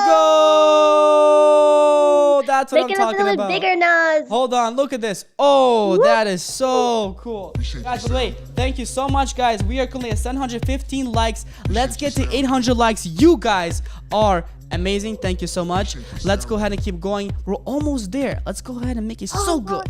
So good. Almost there. But isn't it? Those pictures, man. That's really that gets me pumped about Pinterest every time I see it, you know? Now, one thing I will say to you guys is you see how we have this issue right here that's called unique key prop? No problem. What we can do is here, is we can actually give it a unique key. So look at this. This is something you need for whenever you map through it, you need to give it a unique key. That's the one thing you need to do, which is no problem. So what we can do is instead of pin, we can now do key right here. Key is equal to index. And every single component, when you loop through it, needs to have some kind of a key. And the reason why is because this is how, right here, just so you guys know, just so you know, this right here, this key is how ReactJS tracks changes. So whenever something changes for ReactJS, this is how it tracks changes. This is how it knows how to update your view that you have, okay?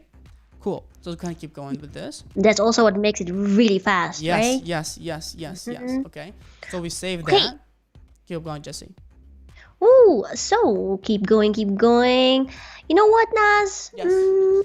Let's go back to app.js because now we only get the pictures upon the submit. Okay. But actually, when I open up the app, I want to see pictures as well, right? I want to see pins as well. Okay. And maybe based on a few search terms that I've, used in the past couple of days. So what do you think? So maybe let's create a function that will right away show us a few pins right away. How about that, Jesse? Yeah. Well, I think it's good if we use useEffect for that, because useEffect is one of the React hooks, I believe, that renders one time, it fires off one time when you open up an app. Exactly. Okay, so let's use that one and let's let the useEffect fire off another function. Yes. Okay, so let me make that one here. I don't know where you are. I'm in the app.js. I'm in the app.js as well. Okay, great. I'm going to give it an empty array here. Good. Good. Okay, and then what should we call it? I think like get new pins, for example. Yes. And guys, the reason why we're doing this is because, again, useEffect is a really popular thing where every time the page loads, right, whenever the page loads, we're going to call this function onPageLoad, right? And so then we're going to create a get new pins function right here, which is going to be called page load. And then we're going to get just a few, few simple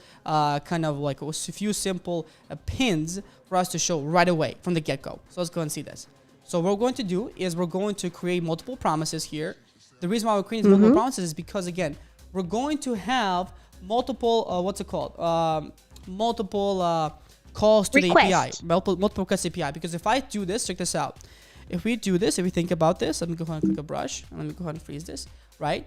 We have we'll create a few different search terms. So we'll have, for example, car. Maybe we'll have, for example, Bali, right? Maybe we want to show, for example, something else. Like say it's car or dog. Just kind of how Jesse is typing right there, right? This is, let's say it's an array, okay? Let's say this is an array. Okay, that's awesome. Then what's going to happen is pretty simple, guys, right? We are going to, for every single one, we're going to call the Unsplash API, API, right? Unsplash API, right? And we'll do it like this. We'll go to car, we'll call the Unsplash API, and we'll get data, and we'll save it to pins. So here, our pins are going to be here. This is the pins data, okay? Then same thing is going to happen for Bali, right? We're going to go Bali, call the Unsplash API, save it back to pins. Then dog, Unsplash API, save it back to pins. Really simple, guys. This is why we have multiple promises in here, for that reason, because we want to be able to show, we want to wait for all this to happen at once, and then we want to go ahead and show all the images. So you see Jessie right here, what she's doing. Yeah. She's got the promises. She's got the list of pins, just how I just showed it to you. Okay. We're looping through every single pin right here. Loop it through every single pin. Okay. Loop it through every single pin. And then what's going to happen is for every single pin term, which is going to be this, and so forth, we're going to create a promise or push a promise, right? A promise using the get images function right here. It's as simple as that, okay? So do that, Jessie, right here. Here what Jessie is doing, she's doing the get images function, just like how I did it beforehand in here, the get images function to get the term. But in our case, we're doing get images for every single pin term inside here, okay? Then we get results from the results, just how we did before. And now we have the pin data. So go ahead, Jessie, keep going. So we're going to concat that with previous things that we have. We're going to concat our current pin data, which is kind of basically empty array for now, with a new results. So basically, we're going to create a bunch of pins right here for For ocean, for Tokyo, for dogs. Whatever we get for ocean is going to go here. Whatever we get for Tokyo is going to go to here. Whatever we get for dogs is going to go here. That's it. And now what she's doing is she's going to go ahead and sort this, right? Just to kind of, let's go ahead just to sort this, just to go ahead and kind of like sort it just to, so it's not blend, you know, so it's not blend. And that's pretty much it. So here, when we're sorting, we're just randomizing it. That's it. And that's it. That's pretty much it, Jesse, right? But at the end, we're going to collect all of those promises, all of those from those requests that we send out. Yes. Yes. You know? Yes, so yes. this is going to be at the end. And then we're going to do the most important things. What do you think we should be doing? Setting the new pins, of course. Yes. With all of the pin data. Exactly. So what's going to happen now is that promises.all, what it does is pretty simple, guys. It goes ahead and it waits for all the promises to finish, right? That's for all the promises to finish, meaning it waits for all these API calls to finish, like the images for the ocean, for Tokyo, and so forth. And then we're going to, and then all it wants is going to set new pins with the pin data that we have here. It's a pretty simple solution, right? We're going to set new pins with the new pin data we have here. And that's pretty much it. Make sense? That's pretty much it. Makes sense. All right, let me see. I'm missing a bracket somewhere. You're missing a bracket. Let me see. We have the bracket here. We have a bracket here. We call this here. Bracket here. Bracket here. Bracket here. Let me see. I think you got it pretty much. I think it's actually because of, let me see here. That's actually interesting. Where'd that come about? I don't know. Let me see. We have a bracket here. The bracket is here. Okay, that's fine. Now it's still not gone. And then here. What is it here? Maybe somewhere at the top. I got it. Hold on. Command X. Let's cut this for now for a second. I think it might be a fluke with VS Code for a second here. That's all. And then Command V. No? Let me see. There's that. Use effect is in here. Let me make sure this is all good. We got that. That's awesome. Oh, we haven't imported use effect. That's why. Maybe that's why. But it's funny how it doesn't fully give us the, what's it called? Doesn't give us the proper error if we wanted to. Yeah. So we have use effect. Is this what? Okay, that's fine. Yeah, let's show this. Save this. It says, okay, there we go. And now we have ourselves pins. Look at this. Oh, let's go. So you can see now, of course, it looks weird, right? It looks weird as fuck. Look at this. Actually, that's pretty cool. Holy shit. Can we just leave it at this? Damn. Yeah. We created our own Pinterest. Can we just leave it at that? Pinterest, we're coming for it because this is much better. I'm sorry. I love this. I really love the amazing layout though, where you have like the small blocks and the big blocks, and then it looks really complete. Look, guys, how cool is that, guys? Let's go ahead. Guys, we're currently at 726 likes. Let's get to 800, guys, for this epic view, for this epic Pinterest code that we've got right now. Look at how beautiful this is. Good. Look at that. I love it. That's amazing. Amazing, guys. Let's go ahead and get it to 800. We are currently at 727. Can we get to 800? I'm sure we can. I know we can. You guys can. I know it. Let's go. All right, keep going, Jesse. Let's go ahead. So we got the pins, right? We're getting the pins right here. No problem. Okay. What's next thing we should do? We should probably focus a little bit on the styling portion, right? What do you think? Yeah, so guys, this is the last part, okay? We're gonna give this app that famous Pinterest look. Let's do it. It's called a masonry layout. Are you ready? Let's go. I'm so ready. Are you ready, Jesse? Okay. Are you ready? I'm ready. Are you ready? I'm ready. Been ready. Let's go. I'm ready. For a long time. So let's go back to the main board, Naz. Let's go back there. Okay, so mainboard.js. Okay, awesome. Let's see it. Okay, so we're currently at mainboard.js. We're gonna go back to the main one, and we're gonna actually be focusing on the container. So remember, we had it put on a width of 80%, and when I showed that green block, I was really persistent on showing that, right? Yes. But actually, when you're making this layout, we're gonna use columns and yeah, we're going to use columns and gaps and column counts because we're going to be saying if your screen is a certain size, you need this many columns, which basically means you're going to show this amount of columns of pictures, Gotcha. pins. Okay. So what is initially? So for what is initially? What columns should we show initially for now? What columns? How many columns? Maybe for this height, maybe 5 columns or something, just to show it. You mean? Okay, let's do it. Just to show. Let's see it. Column Just count 5. Column count 5. Okay, so if we Let's save start this. with that. Oh, okay. Hold on. We're getting somewhere. Hold on. Getting somewhere. Column gap. Go do it, Jesse. Okay, column gap 40. Nice. So nice, beautiful. oh, it's gonna. Well, this was a little bit smaller. I think. I think this was like 5 pixel. No. Okay, that looks better. Okay. And we want to set a margin of auto. 0 auto. So give it 0 auto. Good. On the container, on the full container. Good. Yeah. Yeah. And well, we did have the height already. Yes, correct. No. 100%. It's not necessary, I think. Yes. But maybe, just to be sure. Yes. Save that. Okay. So what you also need to be doing is something very important. There's something you need to do with the pin itself, I believe. Okay, what is it? What should we do, Jesse? We should put the pin on a display inline block. Otherwise, it will not do anything, okay? Display inline block. Where would that be? That would be in the pin.js here. And it would be on, I think, the pin container, if I remember correctly. Might be the wrapper, I think, actually. Oh, yeah. Yeah. Oh, we already put a display inline flags on it. Correct. And so you can see now, right, these are not showing up in the three columns that we want to show up, right? Let's go ahead and inspect element on this one just to check it out, okay? So here is all pins, right? Boom, right there. Okay. We have this specific portion right here. Okay, this specific portion is display flags, right, and so forth. This specific portion has a display flags with a column count of 5 and margin 0 auto. But of course, it's not putting. Why do you think that's not putting you, Jesse, the column count? I'm curious.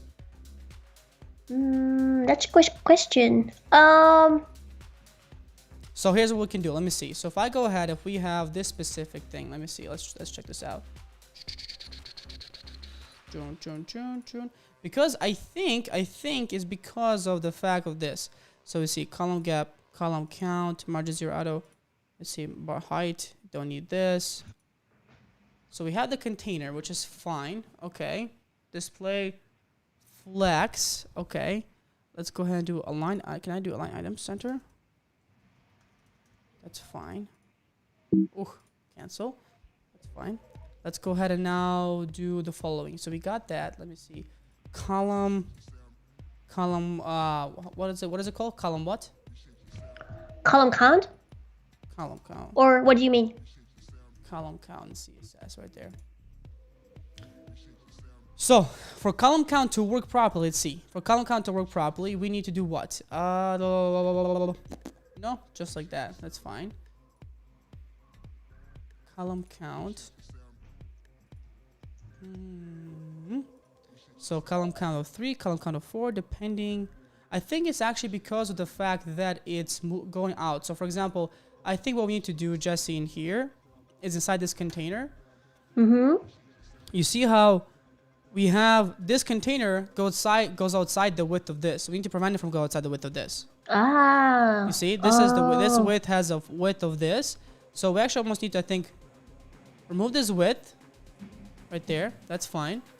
Because this is, for example, 435. This is, for example, let's see, wrapper. This is container.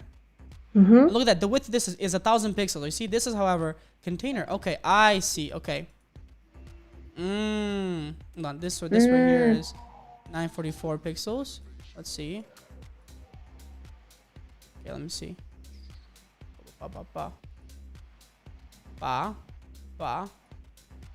959, 959. Okay, that's fine. Okay. I think we need to look at our big one here. Big one here. Okay. Let's see. Max width 100% for this one. Okay, let's take this. Okay. Okay, 959, which is going to be this one. That's fine. Okay. Now it's going to happen. Let me see. So if we go ahead and check this out, this is 959. How do I make it sure? Let's give this a width, for example. Let's give this a let's give this a width of let's say 400 pixels. Okay. So we're getting somewhere. Hold on. Oh, Jesse. yeah. Sorry, you're right. We need to give it a max width, to be honest. Thank you, Jesse. Appreciate it. Yeah. There we go. Because you have max width right here. Yeah. Yeah. No, I'm sorry. I forgot about it. But you need to give it a max width. And within the max width, then you can set a certain amount of columns. Yeah. So if I remove this width, actually, I guess we don't need this. Okay. Right. For this as well. This fine. But for this specifically, let's do a max width. So let's try like 1008 pixel for max width. 1000 pixels? Yeah, something like that. Okay. And then maybe like, yeah, 4 column count 4, for example. Column count 4? You think that's gonna work? Hope so. No, it's not gonna work. Oh. Let's see, one more time. So if I have this, let's save this. Alright, so we have column. Where's our column count? Right here. For the container, right? So we need to set on the container of this. Let's give it a, hold on, the container. Max width right here. Let's say it's given a width of 756 pixels. So what do you think? What do you guys think we should do? Huh? What do you think? What do you guys think that we should have? Okay, so it's getting somewhere. It's a little bit okay. All right, that's fine. Okay, that's fine. I think we need to do, because is this an inline flex or just flex? Inline flex. No, this should be a flex, I think. Oh, sorry, that's the whole point. You need to remove the flex. Sorry, you need to remove the flex. Yeah. There we go. Oh, sorry, guys. Like, hold on. You need to remove the flex. Yeah, remove the flex. Nice. Yeah. Okay, beautiful. Yeah. No, it still looks weird as hell. Yeah, but I can change that for this one. Like, for example, if you put this one on 1260 pixels, okay, so and then you're going to give it a column count of 5, can you save it? 1, 2, 3, 4. That's much better. That looks so much better. Thank you. Okay, so it was all display of flags. That was the issue, because display flags. We're so used to use that. But with the Maze Array layout, we don't need to use that. So learn from this, guys. Okay. So now you guys know. It's not even allowed. I think that's not even allowed. I think, honestly. Cool. So guys, so we got that specific portion, and somebody said flags wrap. Thank you. Actually, we could have done it. Can we do it with display flags? Can we have done it this display flags? Let's see, display flags, and could we have done it with a flags wrap? Somebody said. It's going to have spaces, I believe. Flags wrap. I'm just curious here. Wrap. Wrap? Yeah. I mean, that kind of works. Yeah, it works, but only because you're using the column count, I think. I mean, it kind of works not badly. No, that's true. That's true. Okay. Cool. I like that. Okay. So now, we don't necessarily need to use that right there. We don't necessarily need to use that. So it's still going to be flex wrap of this specific. Actually, no. Actually, I think we can. Actually, I want to make it responsive, Naz. Hold on, Jesse. Hold on. This is fun. Align items. Flex. Start. Ooh. Okay. Oh. It's not gonna have. I see what you mean. So you see. Yeah. It's gonna. So Pieces, it won't be the same. That's what I thought. Yeah. It'll be the same. Gotcha. Yeah. Nice. But it's cool. It's really good. It's really good if people try this out. You get a feeling for it, you know? I was really hoping the flex will fix this, but I guess I was wrong. It's alright. Sometimes you win, sometimes you lose, you know? That's part of life. But this looks amazing, though. I'm happy with this one. Look at that, guys. But I want to make it responsive. At 743 likes, let's get to 800, guys, for this sick demonstration right here, guys. Alright, let's go. Let's do this. OMG. Yes. Alright, Jesse, let's keep going. Let's keep going. I want to make this responsive. So that means what? When you stretch it out, yes, I want the column count. Yeah. You know, I want it to be smooth, like Yeah. the cars pins popping up there. So what did I do for that? Something Well, called media queries. yes. And with a media query, you can basically set and say, like, hey, if your screen is this size between this sign of pixels and this amount of pixels, you should change certain classes or certain CSS properties of Correct. your classes. In this case, your styled components. Okay, so I'm gonna. Should I? Well, it's a really long list. I mean, let's see. But Here, we can actually copy that list and probably let's create a CSS file. Let's copy and paste that list so people can see it, and we'll be able to provide it to you guys no problem later on. Don't worry about this. So let's do it. So let's go ahead and create a mainboard.css file. Here in components. Yes. Mainboard.css file. Okay. So she's going to create a mainboard.css file right here, right there, and then she's going to go ahead and actually use media queries to add media queries to that. So let's do import. Let's go ahead and do import now. Import, right there. Mainboard.css right here. And now on this specific section inside the mainboard CSS, oh, she already got a hold of media queries. So look at this, guys. This is the media queries that we can use. Again, we'll provide this to you in the GitHub page. Holy shit, that's a lot, Jesse. Yep, it's a lot. Wow. But look here, Dax. Look here, like line 23. Remember when I said max width 1260? Yes.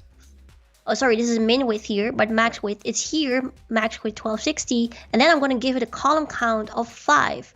So when you stretch out your browser until that amount of pixels is going to have a column count of 5. Correct. If you're going to stretch it out more, it's going to have 6. So kind of like this, right? 8. Let's say this right here. So the min width, for example, is, guys, this right here is the min width. So min width is kind of like min width.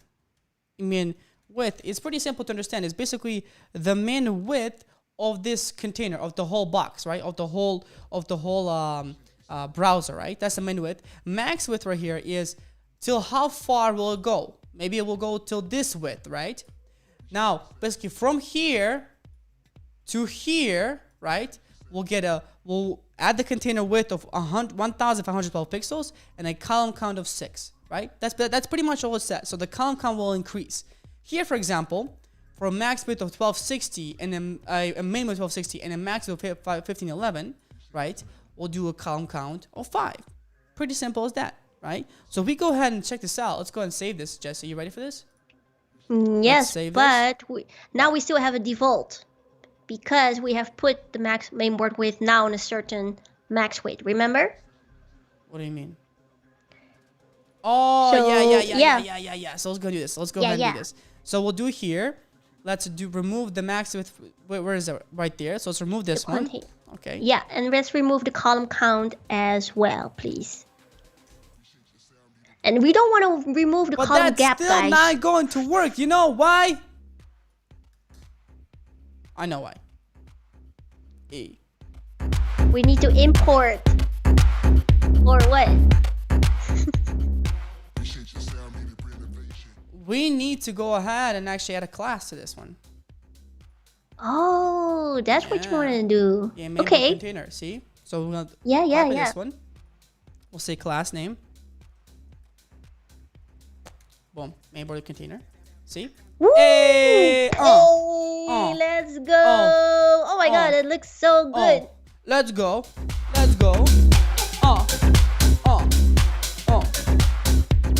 Look at this, guys. Holy moly. Whoa. That looks sick. How cool does that look, guys? Let's get this video up to 800 likes. We're at 757. Can you get us to 800 likes? Let's go. Smash that like button below, guys. We finished our application, guys. We will provide you with the GitHub to this app. Again, this is part 1 of part 3 parts, okay? Right, this is part 1 of 3 parts that we're going to be working on, okay? This is only just the functionality, guys. But Jesse, what other functionality are we going to be adding in the next few parts of this Pinterest clone?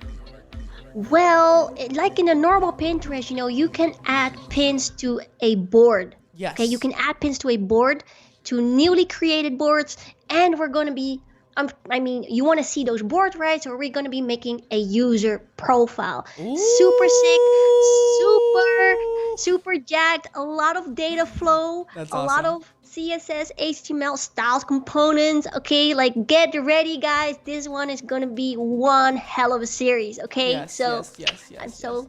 so proud of this one though. That's gonna be so much fun. So guys, how sick is that? Drop in the comments below. We are currently at 767 likes. Can we get to 800? Let's go. Come on.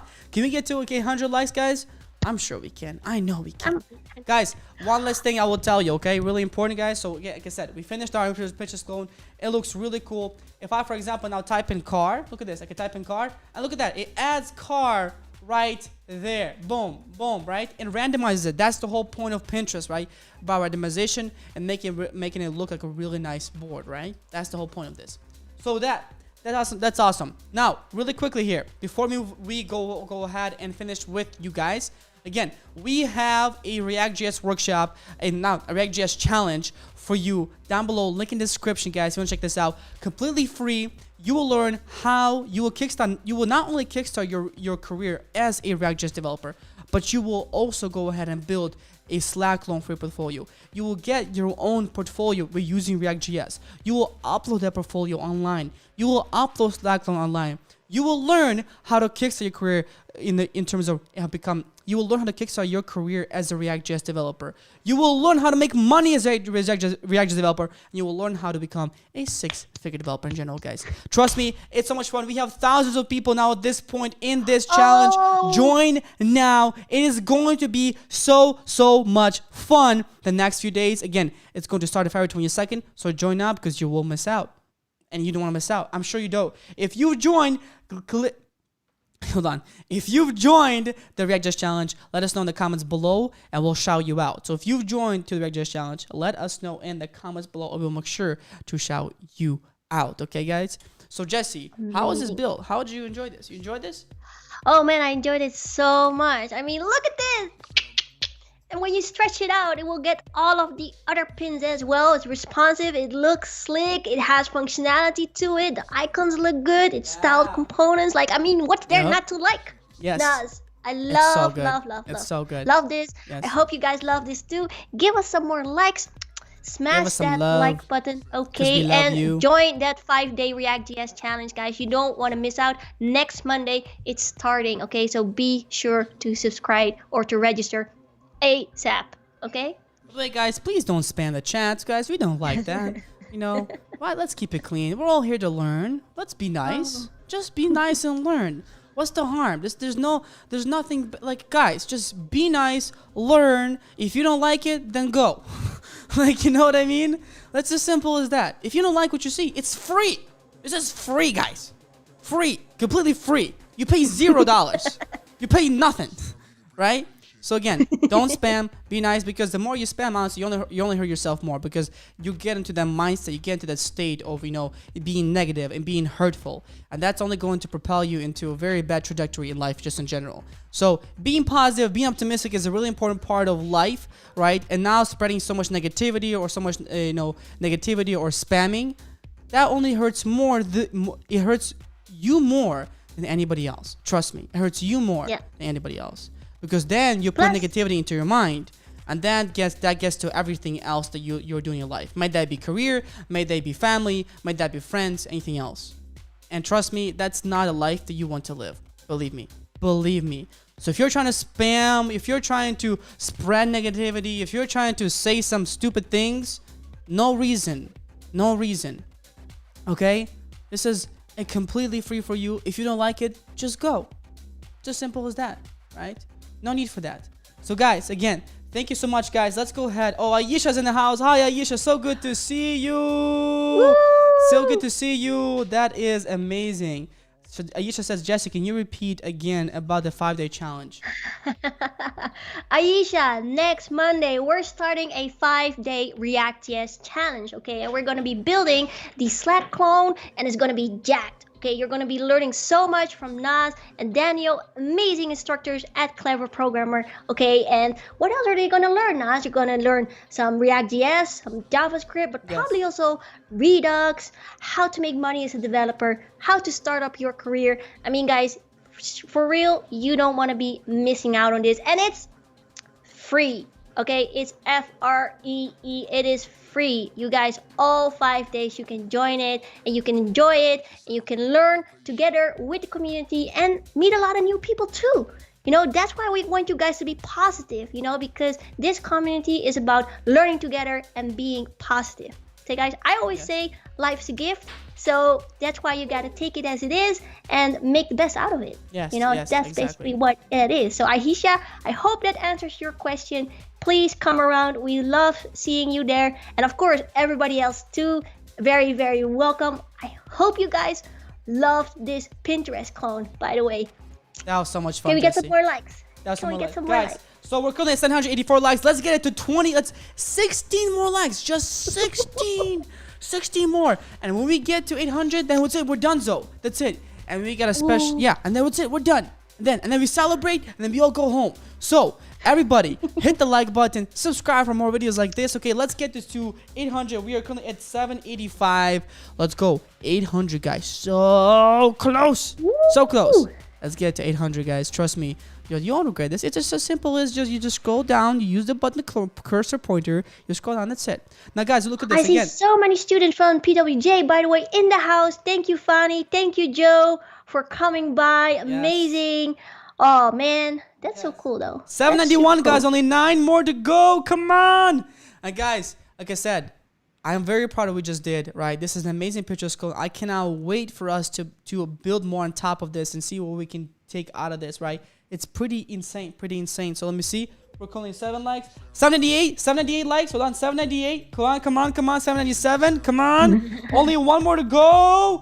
800 likes. Let's go. Oh. Woo. Appreciate your sound. Thank you, guys. You guys are epic. Thank you so much. Thank you so much. All right, guys. Have yourself an amazing day. We will see you in the next video. Chill out. Bye-bye.